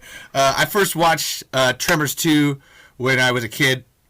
That was the first one I came to, and I was going to explain to you trailers before VHS DVDs, but you're old enough to know what I'm talking about. And they would show Tremors on a VHS before Tremors 2, and I was under the complete impression that Tremors was a movie that hadn't come out yet. that Tremors 2 Aftershocks was just the name of the first one, and they were being artsy by, ooh, there's Tremors until there's Aftershocks, and I just hadn't seen Tremors yet. But that they have the scene in the trailer with Nestor in the tire, and you get to watch him go down in the trailer, and that always scared the fuck out of me as a kid. Just the person into a tire, just boom, right down. So, good job. I was afraid to watch the original Tremors movie because of that tire scene. So, yeah, you did good there, buddy. Yeah, I thought the scariest scene in the movie was when it ate the car. Car went down. I was like, ooh, that's not a Disney movie. When I watched it the first time, really scary. Jim going down will forever affect me. I ended up watching the tire, and it was sad in real life, but Jim going down into the dirt has always forever been like, I don't want to get eaten by a graboid. Ever. I think it was at night. It made it even scarier. Yeah, it's the only nighttime scene just too. Out there at night, they're all alone. Yep. And it doesn't go well for them. Yeah. And what was funny was at the reunion, I met Jim at the reunion. Conrad Bachman, yep. Jim, Conrad, and he loved it. Yeah. He wanted to be in more, but he was killed. I was listening to that. He was talking about that cue. I wish I hadn't died. But that's what Tremors 4 is great for. We could have got him back in some way. We just got to put a mustache on him or cut his hair a little bit, put a wig on him. We could have got him back. Heck, actually, we've done that enough times. There's the road worker that's in Tremors 3, and then I know Steve cast his son Matt in Tremors 3 and Tremors 4. So then we've already got some circularness here happening. Conrad Bachman, it's not over yet, man. We can get you in. I think an old Fred. Yeah. In Tremors 4. Same guy. Because there was an old Fred in the original. Yep. And there was an old Fred in Tremors 4. We can do it. A lot of those. There's a Dr. Jim in 1789 that had to fight graboids. So, or Dr. James, not Dr. J, Dr. James. I'd buy it. I'm in. This is so. What's your favorite Tremors movie? Well, the original is my favorite because it just kind of started it all. But I really liked Tremors 3, not just because my brother directed it. It's okay. But because the original idea was that was the final chapter. They wrote 3 to close the loop. End of a trilogy. Yep. And so that was going to wrap it up, and they weren't going to make any more. It was the studio that begged them to make a 4. Yeah. And then the studio begged them to make a 5. Yeah. Which they wrote the script for, and then the studio said, oh, we don't have any more money. We'll put your script on the shelf. And then, what was it, 7 years later? 10 years. Dusted it off. Yeah, I still have, man, But they didn't want to. They wanted to wrap it up at 3, and then they were going to move on and do other stuff. So I thought that's why I was attached to 3, because it kind of ended. And they killed Miguel, a very popular character, in 3. And the only reason that he died in 3 was because that was the final movie. They never would have killed him if they knew they were going to make more. Talking about actors wanting to come back, that was one I read in the book. Tony Gennaro was like, I could come back. Like, I could be another guy in the TV show. I didn't know we were doing it. It just takes a smart mind to write it. That's really what it's about. Right. So it was amazing that, the intent was to end at 3, and they were still able to come up with ideas to make more. And just keep going. I thought the original idea for 5 was really interesting. I read that script, which was Gummer Down Under. Gummer Down Under. Brent has it in his office, and that was the original 5 script, not the one that ended up on the film. But it was in Australia, they said it.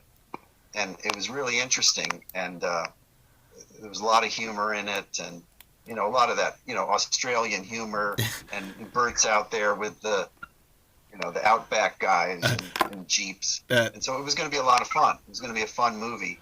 But it didn't happen. So we ended up with the South African story, which wasn't bad, but it wasn't the same. I go back and forth with fans because I try to promote Tremors as much as possible. And, I don't want to tell people, because people put effort into 5, 6, and 7. I don't want to completely be like, just don't, hate that without any consequence. Because, people try it or whatever. But at the same time, there is that sorely lacking, like, Brent and Steve is really what it is. I can't put my finger on it any better than that, to just say that the family is actually, that's not just Brent and Steve. The familyness is lacking of it, which is hilarious because 5 is about Bert meeting another part of his family, but it's weirdly enough, it feels less family-ish. And that's no hate on Jamie Kennedy or anything like that. I know people like to do that, but it just doesn't sit right. And I really do try to love those movies, but I just cannot do it. I do. Yeah, I like that they found a way to keep it alive, but just remind fans that that's a separate kind of universe. You have the original universe, and then this is a new thing. The last 3 movies. It's a continuation, but but it for what it is. It splits. It's definitely different. And you just reminded me too of that thing with the fans, and then. Oh yeah, we our fans are out here like crazy. Let's kill our favorite character. I'm having a real hard time putting 2 together. I'm getting 5 and 7 every time I do it. It's not working. You're already giving me some on-set stories and stuff. What is your favorite moment in the franchise? Like, if you were gonna pick one out, if you wanted to show one person 30 seconds, a minute, 5 minutes of Tremors, what's that one thing that speaks to you? I would say it's in the original film when they're pole vaulting on the rocks. I think that kind of encapsulates the fun and the danger of the whole franchise, because those are fun scenes. You're pole vaulting, kids love that stuff, and you're trying to avoid the graboids, so it has that balance, and there's lots of humor there. There's lots of jokes, pardon my French, and all of this stuff. Tammy Lynn Baxter, she know how to pole vault? All in that scene. You've got the monsters are there. You've got the humor, you've got the fun of the movie, you've got the beauty of the landscape in the background, and the great cinematography. And so if you just wanted to show somebody one snapshot of what makes this special, that would be it. All right. I may have to make some videos with that as a snapshot. It sounds like it would make a good TikToker. Yeah. And on the flip side of that, what character speaks the most to you out of everybody you got? Actually, no, we already answered that. It's Melvin.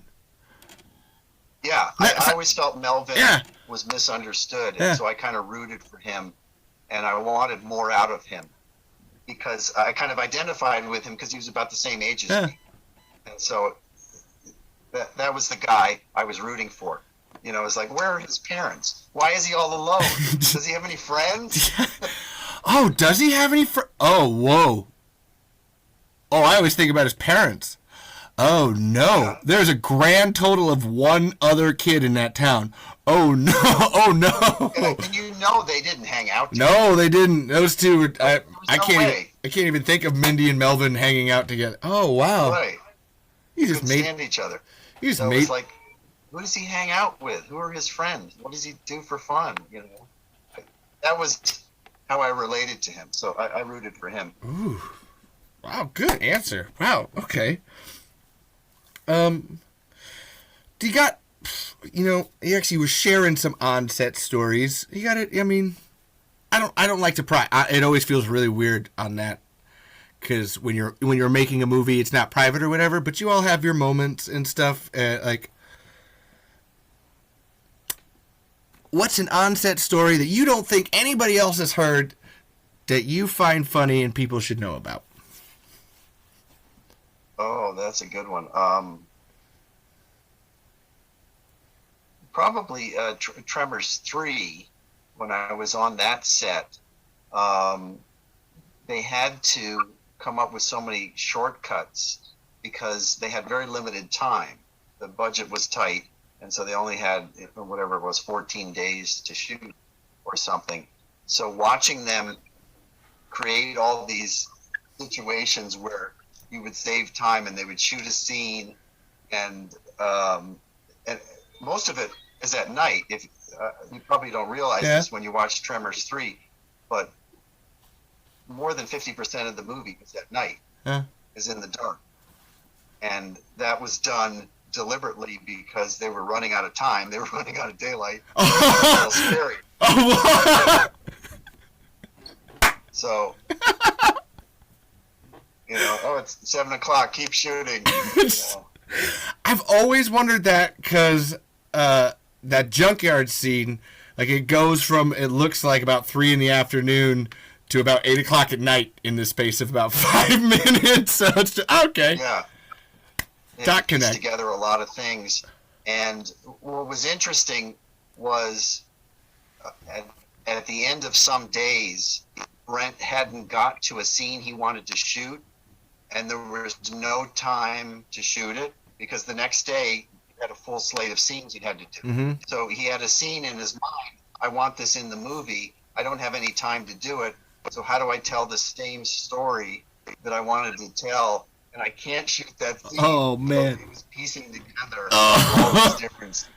So it was frustrating. And they also had a water truck I found fascinating. I don't know why I found it fascinating. On the set, they had a huge tanker truck with a massive fire hose. And because you're out in the desert, and, when the wind blows, it kicks up this sand. Oh! And it ruins your cameras. Ruins the scene. Oh, yeah. So they would cut the scene. They would cut, the water truck comes in, sprays everything with water, and then as soon as it settles down, roll. So if you look carefully, podcast on it, you'll be able to see wet growl. Yeah. You got a new reason to watch Tremors 3. All right. Yeah, it was fascinating to me. The whole process of making the movie is fascinating because there's all these shortcuts, and you're running out of time, and the sun's going down, and we got to get the scene. It's amazing to watch them piece it together. It's so weird that you say that too, because then they wanted Tremors 3 to be the last one. Why is the studio trying to rush it? Like, that makes no sense to, like, you were trying to end it. Give it the time that it needs. What the hell? That makes no sense. I'm sorry. I don't mean to keep saying that, but it's just... I can't imagine how frustrating that would be to actually be on set, direct it. I feel bad for Brent. I'd love to know what that scene was that he was trying to piece together, because now I need to, like, did he do it? I'll try to remember what it was. No, if you do, let me know, because I'd love to. Did he accomplish it? I wonder. I hope he did. I assume he did. Tremors 3 has always been that, like, I know that there's something about that movie that I don't understand and I'm missing, and I'll figure it out one day. I don't know what it is. The big thing that bugged him with the final product of that movie was not the story. It was just kind of the awkward CGI. Because at that point, CGI wasn't very refined and developed. Today you see CGI and it's like, wow, that's impressive. It wasn't impressive in 2001. Yeah. It looked really homemade. And that made it kind of, this looks a little hokey. Even though there's telling a cool story, he thought that was distracting. Yeah. But what can you do? You didn't have the budget for the practical effects. So that was the trade-off that was kind of uncomfortable. I'm actually always waiting, since Arrow did that 4K, I'm like, I've actually told them this too. Hey guys, if you want, you should get together with Universal and those people sometime and update the CGI in Tremors 2 and 3, because it would instantly take away all of the haters of those movies. That is the only thing that I really see people... That's the number one complaint. Poo-poo on. Is this? Why doesn't it look like the original film? Mm-hmm. Well, because they had $15 million more. Yeah. That's why. They had $15 million more and about 40 more days to shoot. Like, it was way different. And yeah, I would love to, if you're going to George Lucas something, that would be a great one to update. Because I don't mind the CGI in 3. There's El Blanco is a little weird, but the ass blasters are flying creatures, so I kind of, I give it a pass. It's going to have to be a CGI creature. The one that I get iffy about is Tremors 2. There is some real, like, 90s level CGI, which I always find funny because it's by Phil Tippett. And you're like, oh, like, he went on to do such great works. I bet he looks back. I bet him and Alec and Tom all look back at Tremors 2 just like, damn it, man, we could fix that just a little bit if we had the money and the time. Right, because you look at it from today's technology. You know, if I had what I had today, that would have looked really cool back then. We can literally edit those shriekers out and put new shriekers in. That's how far the technology has gone. Yeah, it was interesting with the shriekers is because some of the scenes, and maybe I'm thinking of the TV series too, I thought the shriekers looked really cool. You might be thinking sort of depended on which scene. The TV show does and fake, or if they look real. The TV show does a really great job. I think they do have CGI in it, but it's actually really well done CGI. But it's about 90% puppets with those shriekers. Actually, Night of the Shriekers is one of my favorite episodes because they use the hell out of those puppets, and it's even great too because you can see the workaround with the shriekers. That you only see their beaks as they're coming through the floor or whatever. You're like, oh. That's because there's literally a guy up there operating it like this, and they're just cutting it out so we couldn't see it. It's very smartly like done when done properly, and you know what you're doing. Yeah, I love Shriek. Yeah, so there's some actually that cage scene in 2 is great. And it's only taken me like a couple months ago when I finally realized, oh wait, you just built a bigger cage. That's not. You didn't make a tiny shrieker. You just built a bigger cage and then put perspective on it. Like, damn, those little things that you don't even think about. Just like that was hella smart. All right. Yeah, if you visit the museum in Lone Pine, I think they have 2 or 3 of the original shriekers. They do. Yes, they do. And you see how big they are. Yeah. They still hold up too. There's a little flakiness on the rubber or whatever, but those things still hold up to this day. I'm incredibly surprised by that. It's like, all right, so like, why aren't we just reusing these over and over again? Like, why don't we make a really good puppet and just save the money and just reuse it over and over and over again? So this is one, I love doing this one for the fans. What do you think of the name Ass Blasters? I thought it was goofy, but I think maybe that was the point, is, you had to have a progression because each movie was a different progression. That was the idea. And I think the thinking was, this is the final movie, so let's just have a funny joke to say goodbye. And that was Ass Blaster.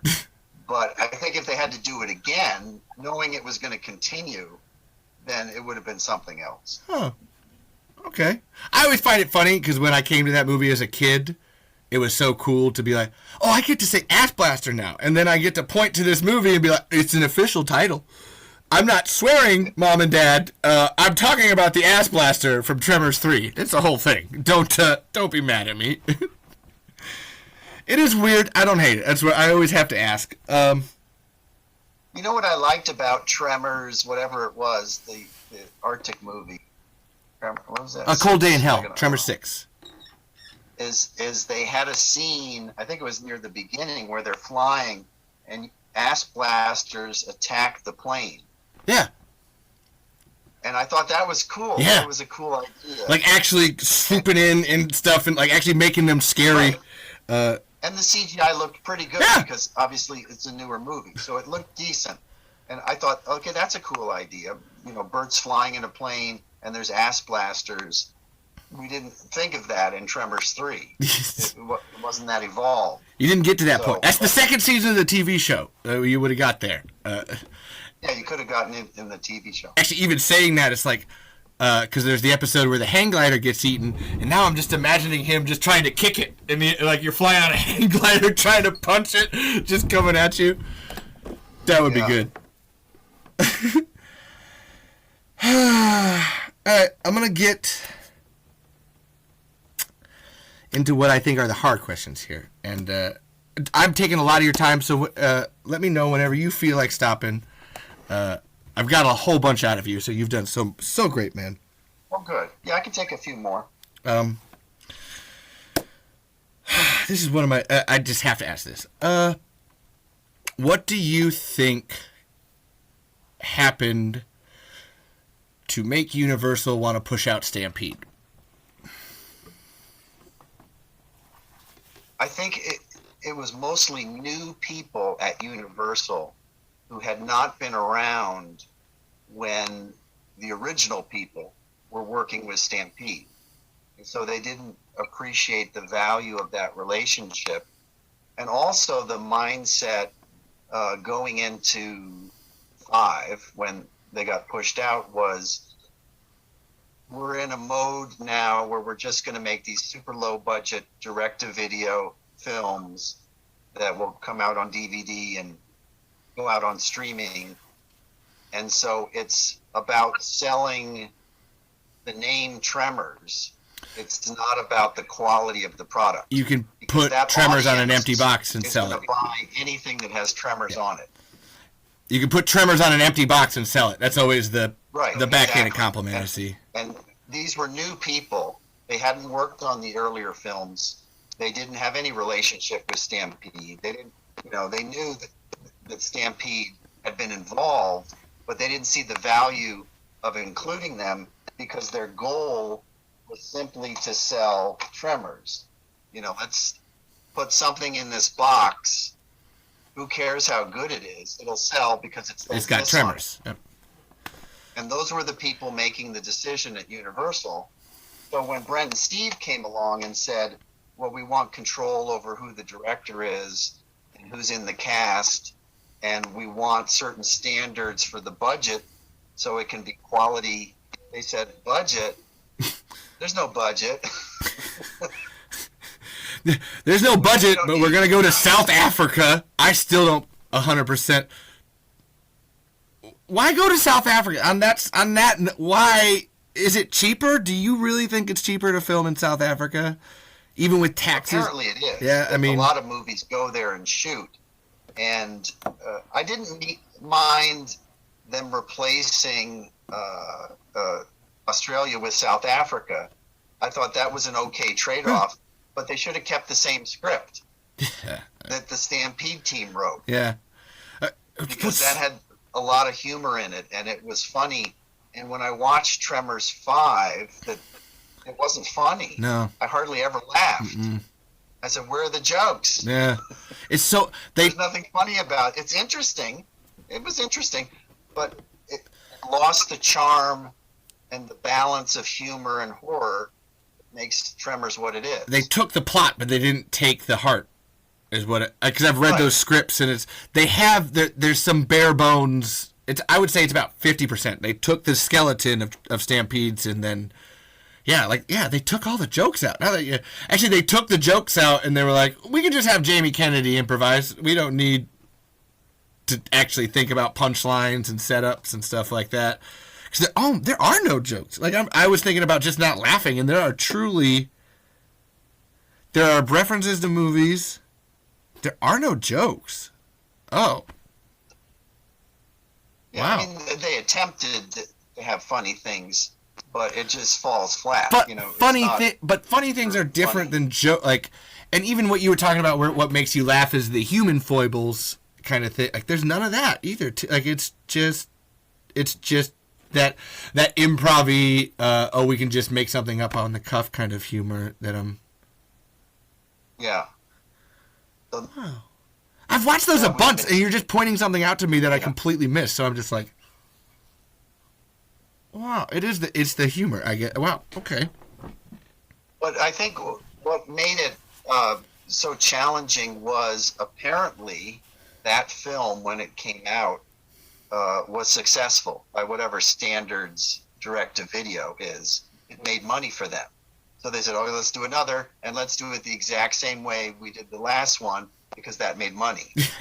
And then let's do another the same way, because that made money. And so that's what completely pushed out Stampede, because maybe if it had failed, and the big complaint was it's not funny, the script's no good, and it failed, then maybe they would have gone back and said, "Okay, you guys write us a new script." And they could have gotten back in. But because it was successful, it shot them in the foot. I'm actually kind of hating myself because before I learned all this, I was one of those fans that was just happy to have new Tremors. And I have to fully admit that when I saw Tremors 5 first get announced, it was, "Oh man, yes, awesome, greatness." And then, when I actually saw it, it was like, well, I mean, okay. But I still bought it and watched it. So I'm just kind of like, damn, how do we? Yeah, me too. I know, like I've seen your Facebook post. I'm just like, how do we stop that kind of thing? That kind of makes me, and I see it in the fans too. And I'm always trying to just tell them like we have to have standards. I love turning your brain off for a movie, but this is one that we've all got to come together here and be like, come on, what we love about Tremors is the great writing, the great script, the great characters, all of that stuff. And you can put Tremors on an empty box and sell it, but that doesn't mean that you should. I feel, as a fan, that personal responsibility, because I did like 5. 6 is kind of where it started to lose me, and then 7 just makes me completely mad. But it's like, they got me. They got you and me, man. They got us with that, and it's kind of.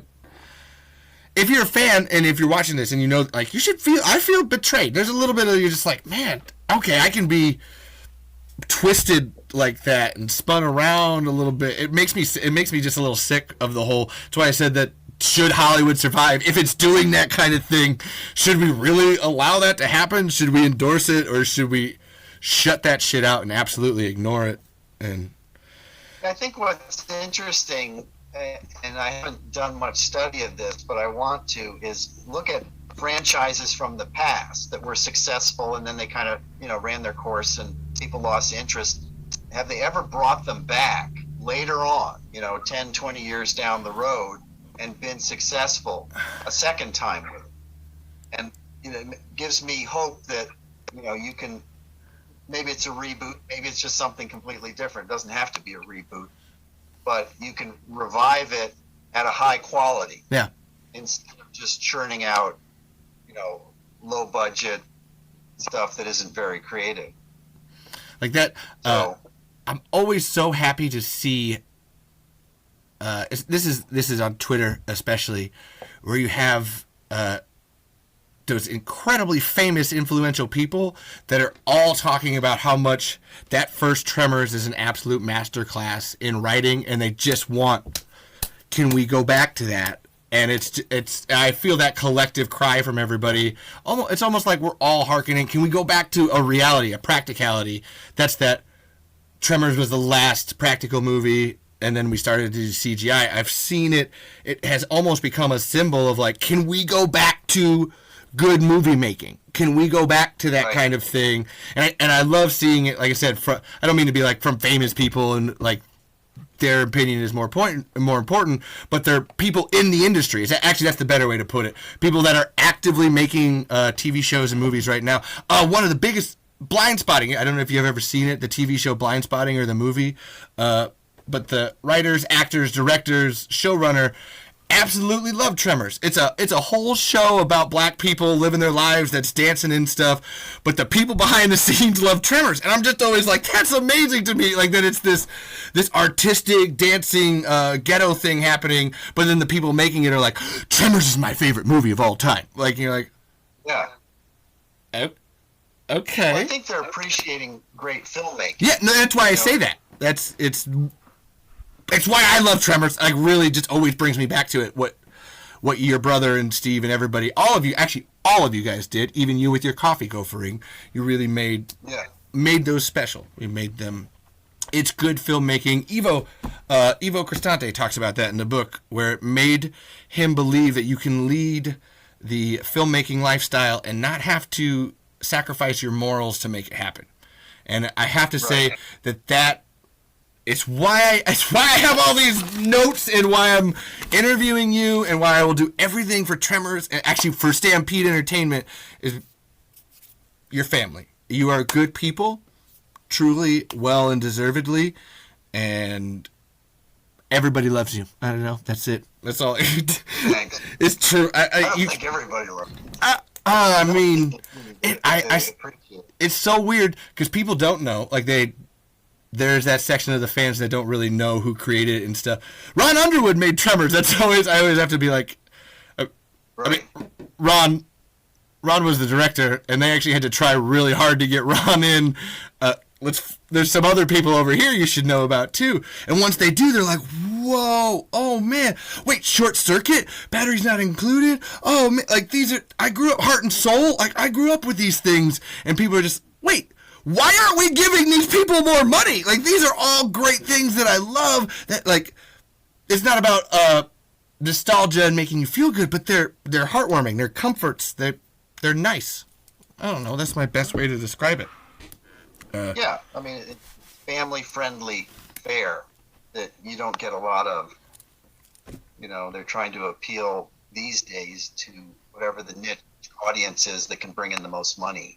Yeah. But you don't see a lot of these type of PG-13 movies that parents are going to enjoy as much as their kids. I mean, there aren't a lot of films like that. No.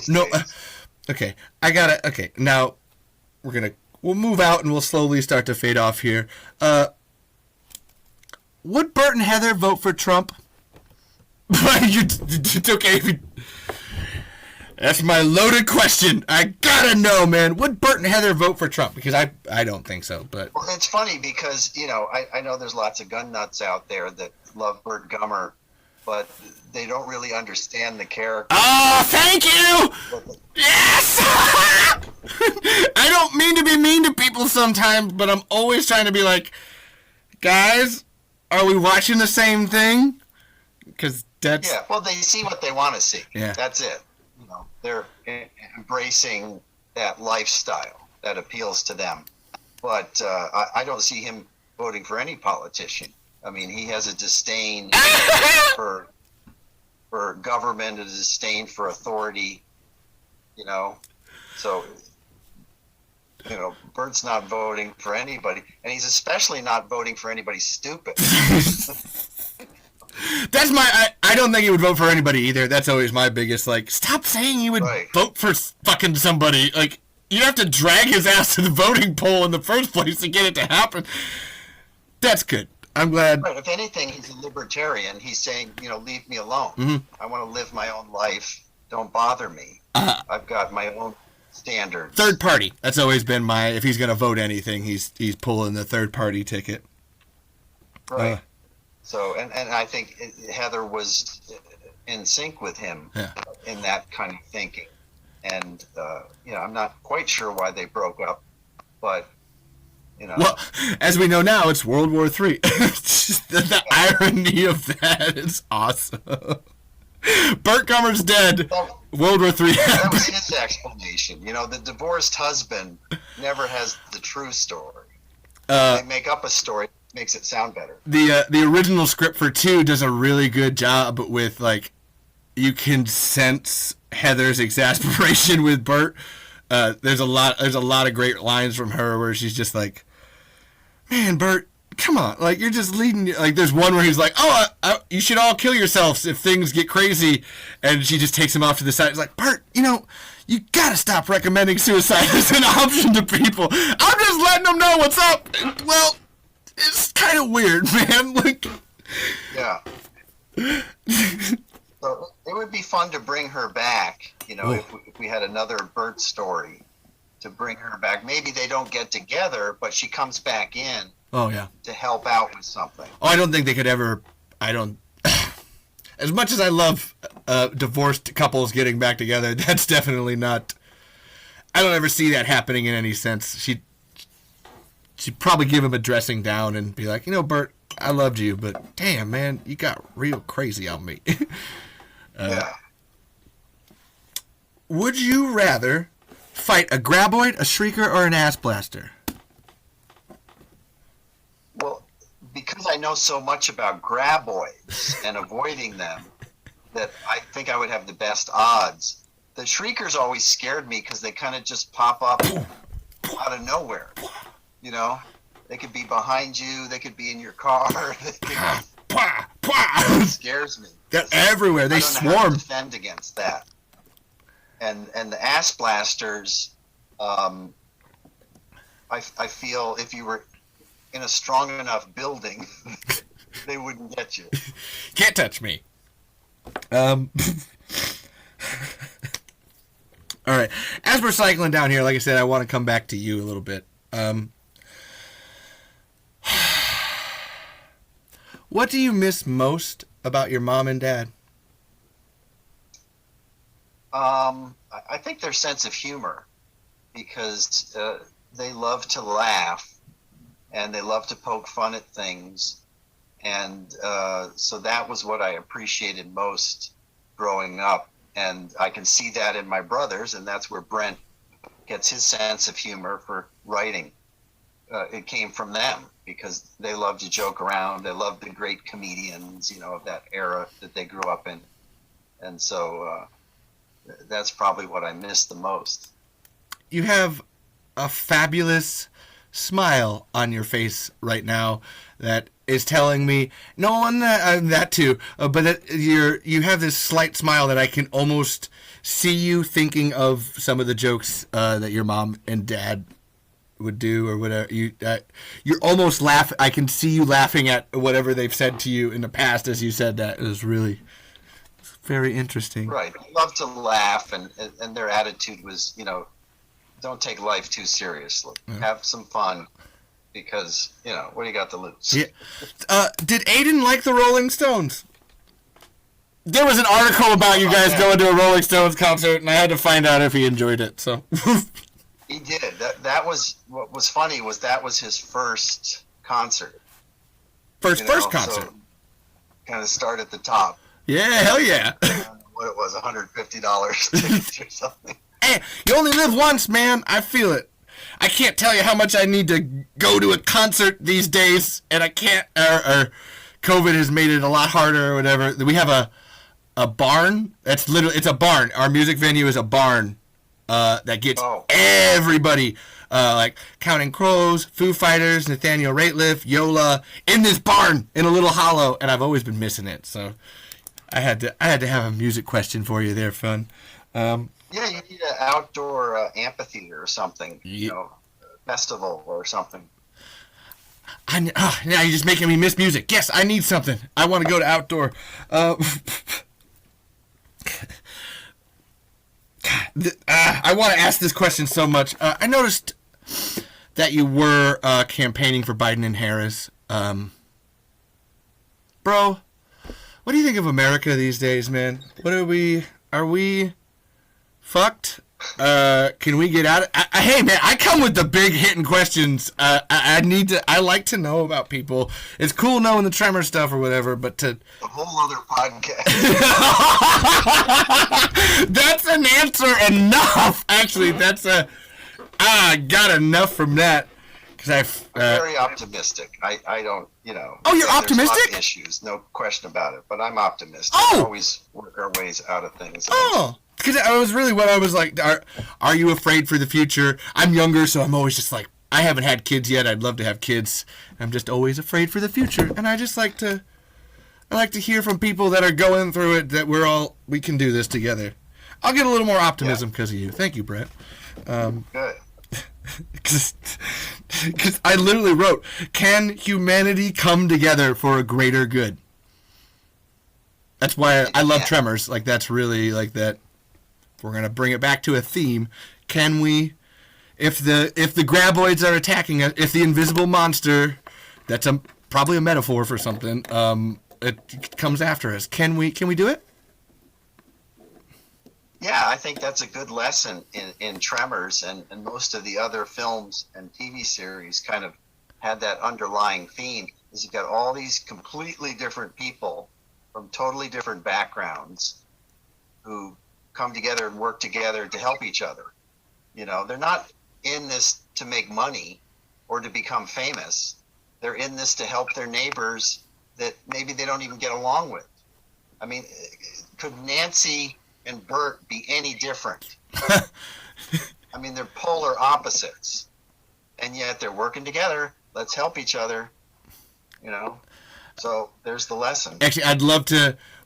If I ship a couple, I ship Nancy and Bert. It's always the weirdest thing because it's far left, far right meets far right. They spend the night. That's a line from 5, but I've always far left meets far right. They spend the night. It's like, oh yeah, that. What we were talking about with Steve and Brent, when you have the two things that shouldn't work together, peanut butter and jelly, and you slap them together, and you're like, well, we got a whole new sandwich here. This is amazing. Right. Yeah, you've made me more optimistic, Brent. So we're gonna end on the.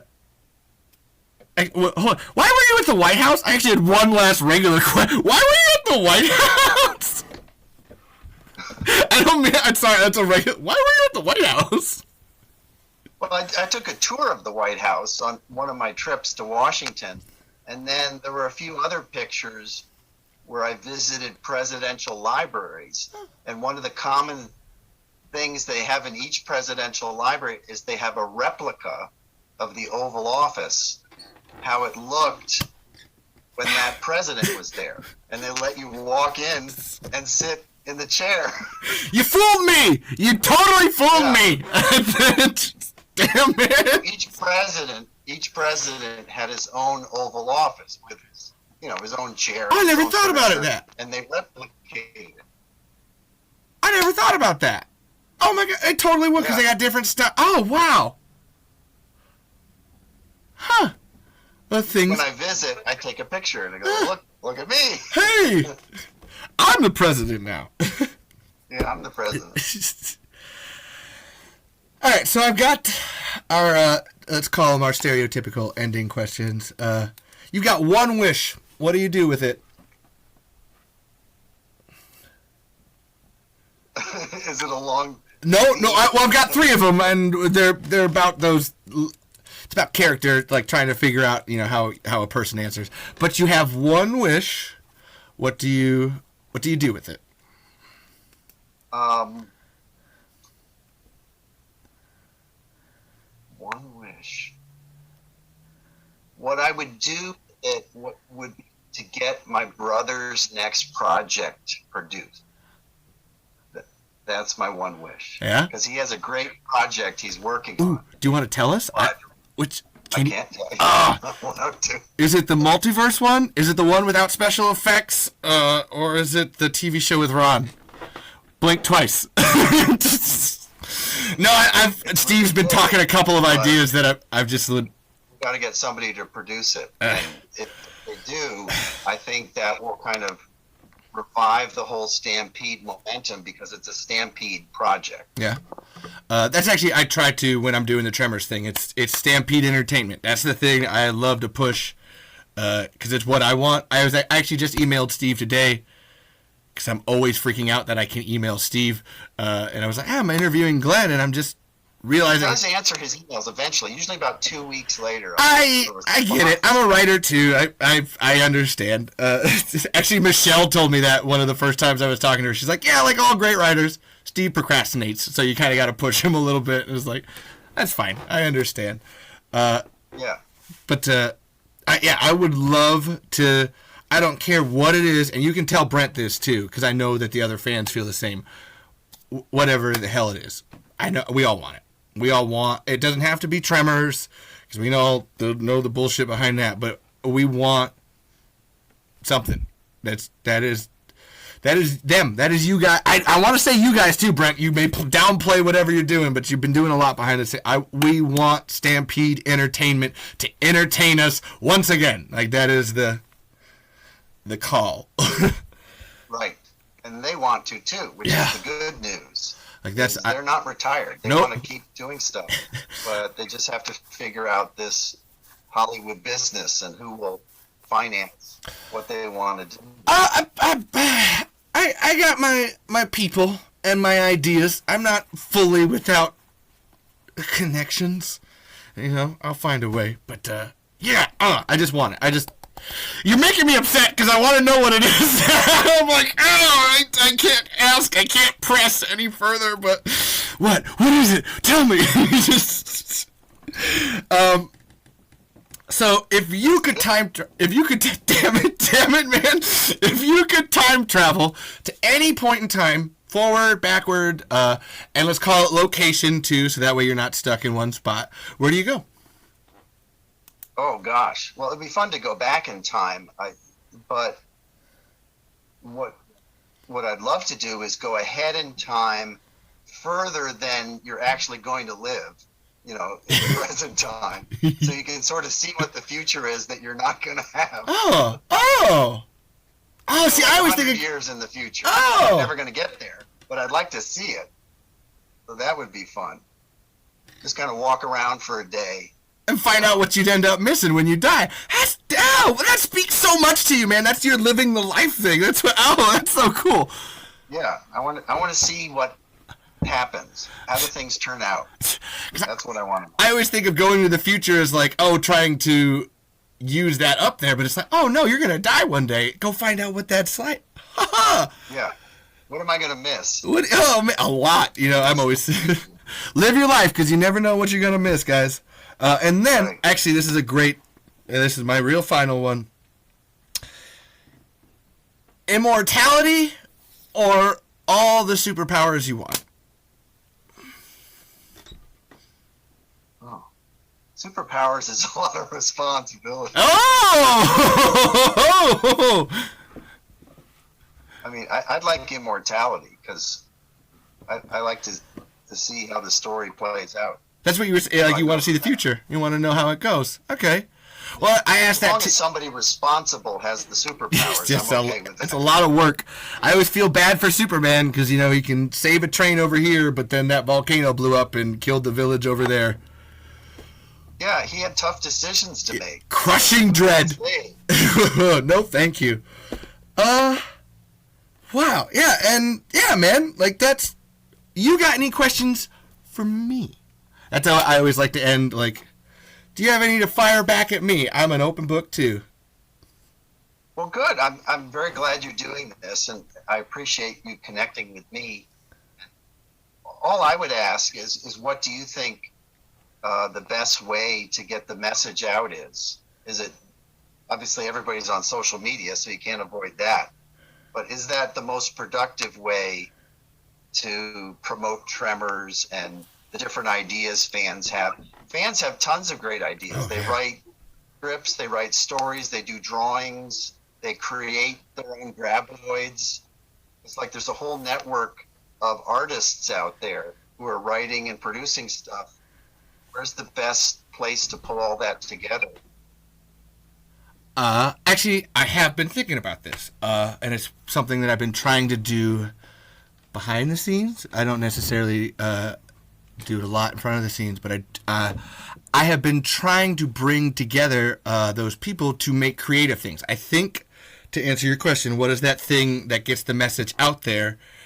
I think it's funny videos. I think that what Zoran Gavojik, if you've watched the Tremors kill counts. Yeah, I was surprised how many views that got. They might be transgender, I'm not 100% sure. What that person is doing and then being informative while also making it funny that's what it is. Because I've been pumping this message out there for a year and people are listening and responding to it or whatever. But after the last kill count, where it's literally Zoran being like, yeah, and Stampede got kicked out of Tremors 5, and now there's piss jokes all over the place, and that thing about, Don Michael Paul had never watched a Tremors movie before, and then Michael Gross had to sit him down. That informative while funny is, I think that's how we do it. And it's actually why I do this podcast. It's my best way of doing it, getting the information out of you, but we have a good time along the way. Yeah. Because fans are so... Universal has done such a good job with the marketing that you can't change fans' minds unless you have a physical video proof of something happening. You have to... And this is one I want to dress up myself. If you saw my Burt Gummers when I was doing the other ones, I have a bunch of Right. ideas for Burt Gummer PSAs where it's like, if I wanted to put an idea out there, this is how I'm going to do it. I'm going to do it as Burt because people will respond to the funny more than they will just the, I'm telling you this is what's happening. Me personally, I get more out of reading something. I prefer to just go through and read something and research it all the way through. But that is not the majority of the population. And I really think funny, creative videos. All of the fans doing anything that they can that is Tremors related, that gets people watching something is exactly it. I don't think Right. Universal talking about the fans. I think they truly underestimate it. That's why they killed off Burt Gummer. Is they saw, well, people love it. Let's like end it big, and completely missed what you were talking about, where fans are drawing and writing and every kind of. I am always floored. I love the Facebook group for just, damn, that person, that one's great. That's so cool. Just the output. Yeah, they're very talented. Yeah. And they obviously want more, you know? So that They wouldn't produce all this stuff if they didn't want more. they want more, and it's not Tremors on an empty box. They want something that feels good. So that's where I'm trying to do my absolute best. I have a whole bunch of irons in the fire, like that Rick and Morty thing, where it's like, hey Dan, can you make a little Rick and Morty promo? Put it in something. It gets people priming. It gets them thinking. Gets them talking about it. That's the point of the Tremor Saga TikTok. I can't believe that thing. I barely understand TikTok like at all, but you go onto the Tremor Saga and they have a hashtag Stampede Tremors. 1.5 million views right now on that hashtag, and it's like, Really? I've been trying to use that thing on Twitter and got nothing. But you go over here to TikTok and you add a couple of funny videos to it, and away we go. Like it's insane to me. I love it. So that's if we're gonna do something. That's my best guess. We got to make humorous videos that make light of the series while also informing people at the same time. That's my... Tell Brent. Yeah, they did that. I think it was on YouTube, and it was a few years ago, but they did that funny video with Melvin. The Sparta remix! Way to go, dudes! Yeah, I love that thing. Yeah, put that on TikTok. Yeah. How many views it get? I don't know how long it is, but you know. Yeah, you can just cut it down. You know, everyone's Right, got cut short it down, attention. but But okay. it's a way to be funny, but also generate interest in Yeah. the franchise. Actually, Steve's Lost tapes are what... and I'm super surprised at this. That's what takes off the most on Tremors. On TikTok. Everybody loves Steve's Lost tapes. And I'm just like, I thought you guys would find this boring. Like, he's just kind of... just talking everything through it or whatever, but people on TikTok are like, this is amazing, oh my god, I love this. Like, Yeah, people love behind the scenes. How did you make that? Yeah. What was the trick you used to pull that off? People love that stuff. someone pointed out that it's like, that those Lost tapes are like having home video footage of Jurassic Park or Star Wars. And Yeah. oh, George Lucas's mom was on set, you know, filming A New Hope with her VHS recorder. That's how, whoa. Because Tremors, as a practical movie, we all know it for those effects to really see. Damn, man. Holy. The hassle to get... Actually, I always love the hassle to get the graboid up out of the ground. And then they only used half a second of that take. Because only makes it in the movie. the styrofoam did something. Building this thing. And Half a second. Half a second. Fascinating to me. So, yeah, I mean, that's been Talking Tremors. Like I said, Glenn, you got anything, man? I have opened you up and dissected you, man. Like, this is... Got one final thing. You may have seen this, but... Oop, I lost your video. Oh, we lost the video? Oh, you'll come back. It's okay. It's all right. You'll come back eventually. Yeah. Ooh, I know this one! Beneath Perfection.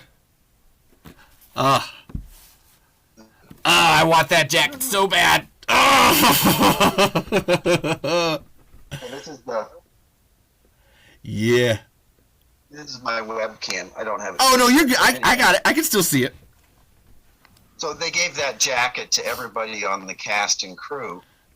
And what was funny, when we did the reunion, the 30th reunion, Kevin Bacon wore this jacket. Yeah. He still has it, and it still fits.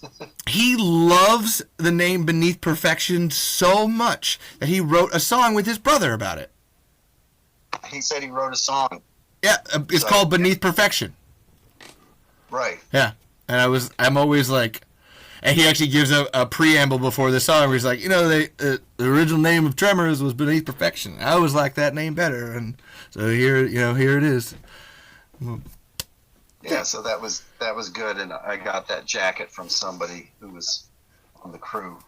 Well, never sell that one. Get rid of the Atlanta Hawks hat, but never sell that jacket, because we'd all kill you for it. Just so you know, everybody in the fan base would eat you alive to have that jacket. How many jackets are there? Where are they? Who else has one? Does nobody care? There aren't any left. I mean, people over the years, people move and they give it away, so that's probably one of the few that's left. And Kevin's.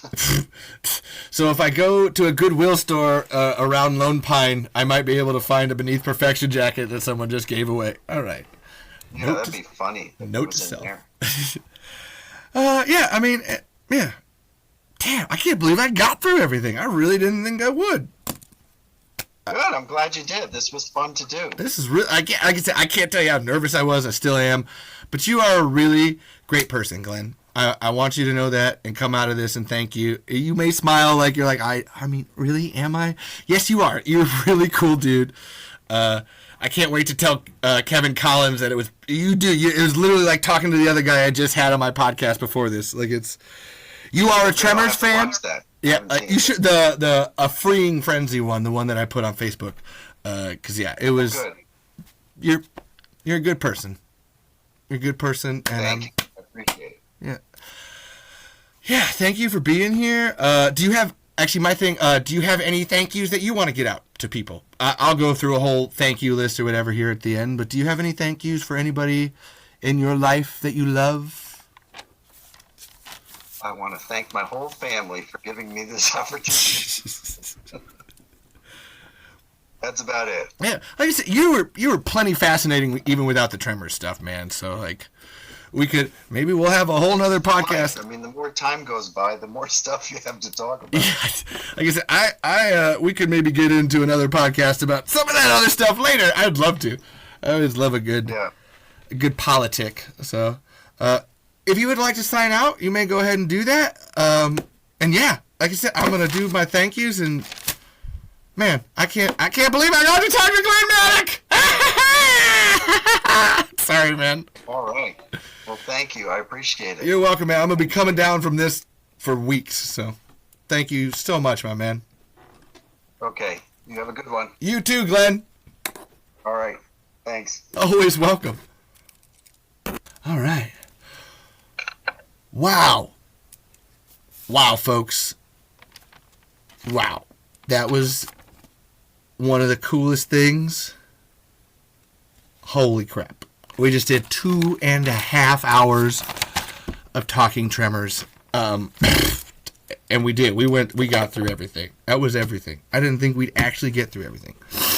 So, without further ado, I got to thank everybody that makes this kind of thing possible. All of the people, all of the greatness, all of the amazings. I gotta stop this over here real quick, but wow, that was so cool. So cool. Thank you first and foremost to Glenn Maddock. Thank you so much for coming on, my man. That was fantastic, man. I have a whole list of other questions for the next time that you come on the show. And you'll be like, damn, why does this person know so much about me? Because of the internet. It's put it everywhere. Thank you. So thank you, Glenn. And then on the flip side of that, you got to thank Brent Maddock. If you're even listening, Brent, you're probably not. You have better things to do, like writing whatever the heck that Glenn was telling us that you're writing. Write it. We'll find producers. We'll make it happen. And on that note, thank you, Steve Wilson. We'll find producers. We will make it happen. We will make it. Because I want a Tucker's Monster movie. I want a Tucker's Monster TV show. Do you hear it, people? I want it. I want it now. Thank you, Stampede Entertainment. Thank you, guys. Thank you, Nancy Roberts and Ron Underwood. Keep it going, guys. Just keep it going. We all love it. We all want more from you. I know you know that. We'll pay you.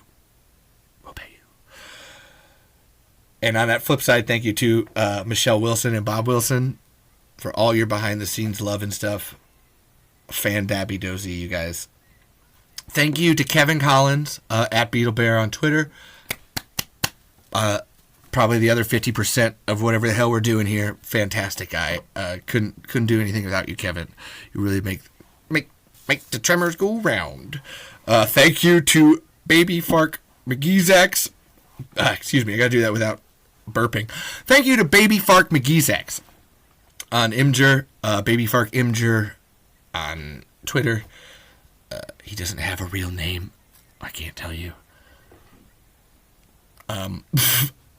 Great person. And Baby Fark, if you're listening, please get your ass on this podcast now. And thank you. We need your gifts. They have to be intergalactic quality.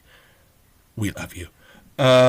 Thank you to the Suns and Shadows crew. That would be Jeff Johnson, Kevin Smith, and Harley Smith. Thank you, guys. I'm always on the lookout for you, keeping you in my hearts and my brains. Thank you to Jonathan Melville. If you haven't, go out and buy the Seeking Perfection Tremors Guide. 300 pages of fucking every damn thing that you need to know if it is even semi-related to Tremors. Semi. And then there's a bunch of filmmaking stuff you can learn about too. Go check it out, folks. There's a bunch of great podcasts that have been doing Tremors stuff. We've been talking to back and forth. Check these people out. We have the Rotten Treasures podcast. We have Issues podcast. We have the Cult of Odd podcast. The Everything I Learned from Movies podcast. The Run for Your Lives podcast. The Measuring the Score podcast. The Sequel Rights podcast. The Everything Sequel podcast. The Hollywood Outsider podcast. And the No Gods, No Monsters podcast. Thank you all for reaching out, doing what you do at the Tremors Saga. We are truly trying to work with you, make things better, and you are a whole huge part of that. Thank you to Rattlecat, Rattlesire, Rodney Kerrigan. I know you probably haven't been listening to these lately, but you're a huge reason that this got started and is happening in the first place. So make sure you give yourself a pat on the back and tell yourself you love you. And as for patting yourselves on the back and telling people that they love them, here's a bunch of Twitter people that all need to tell themselves that they love them. Bob Rushy, Alicia Pearson, Ashy Slashy, Cherry Droodles, Metal Rican, Jeff Magalichetti, and Trevor Thompson. And Joe Elroy 6, I think. I gotta get that name right.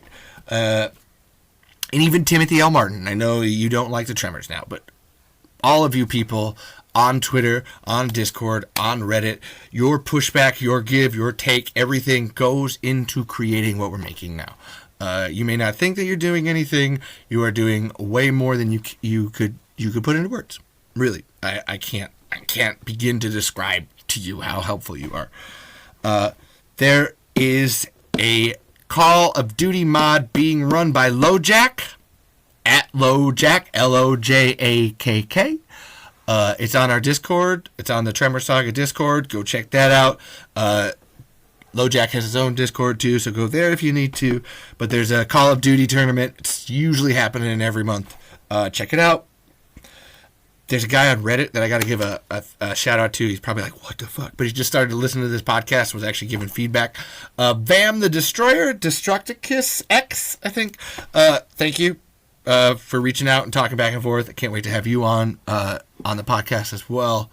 I hope you like what we've been doing. I hope it entertains you. Thank you to Octavio San Juan. Can't wait to have you on the podcast. Can't wait to read the Spanish version of the Tremors Guide. Thank you to Gladys Jimenez. You're going to be on here soon, and I'm freaking out. Although now that I've talked to Glenn, I'm a little less freaked out, and I won't have as many nerves as when I'm talking to you. So I'll be fine. I'll be fine. thank you to probably the other number one supporter of Tremors outside of me. Thank you to Zoran Gavojcic. Low Carb Comedy, the Dead Meat channel right now. They talk social media masochist. They're doing so much for Tremors. It's insane. I cannot believe the turnaround that we've had on people coming out and really supporting Stampede ever since Zoran fucking pointed that shit out. It's him. It's all of them. They're using my knowledge, but it's all them in their little package of awesome. Thank you, Zoran. Fucking thank you. And then I gotta thank my family. Thank you, Pappy, my dad. Thank you, Danny Burzloff, my dad, Pappy. Thank you, Desiree Hurtis, my mom. Thank you, Lacey Burzloff, my sister. And thank you to my nephews, Sean Day, Sean Trell, Samaje, and Shamar. Y'all are lovely. I love you so much. Thank you for supporting and making this kind of thing happen. And my biggest thank you goes to, I think she's probably downstairs and was trying not to interrupt this podcast, even though I did tell her she could come up here.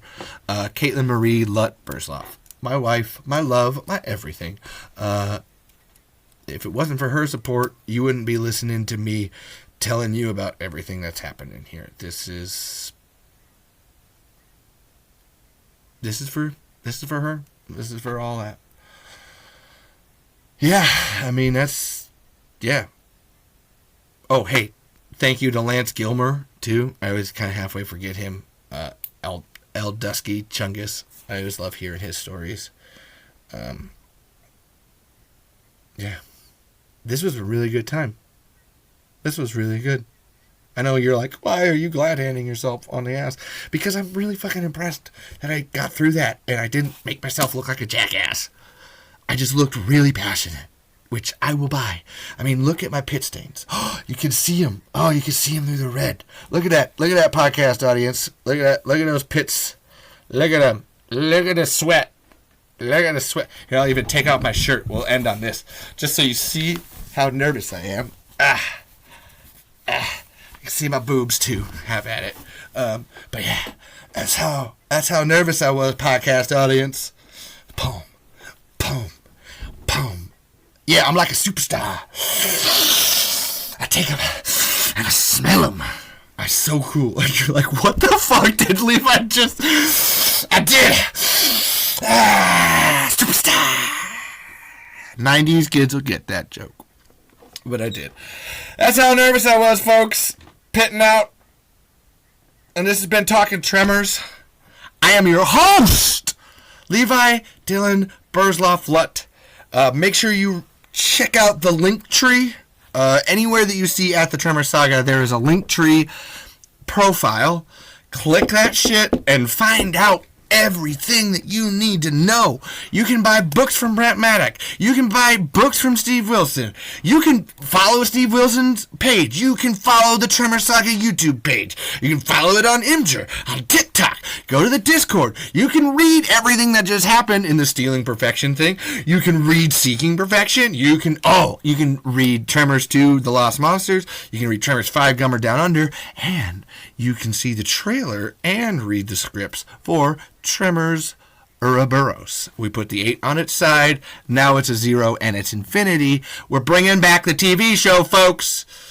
We're going to make Glenn happy. We're going to get some optimism. It's going to be good.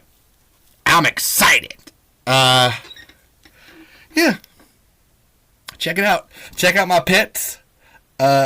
Enjoy the nervousness of humanity. And as they say on Dead Meat, be good people.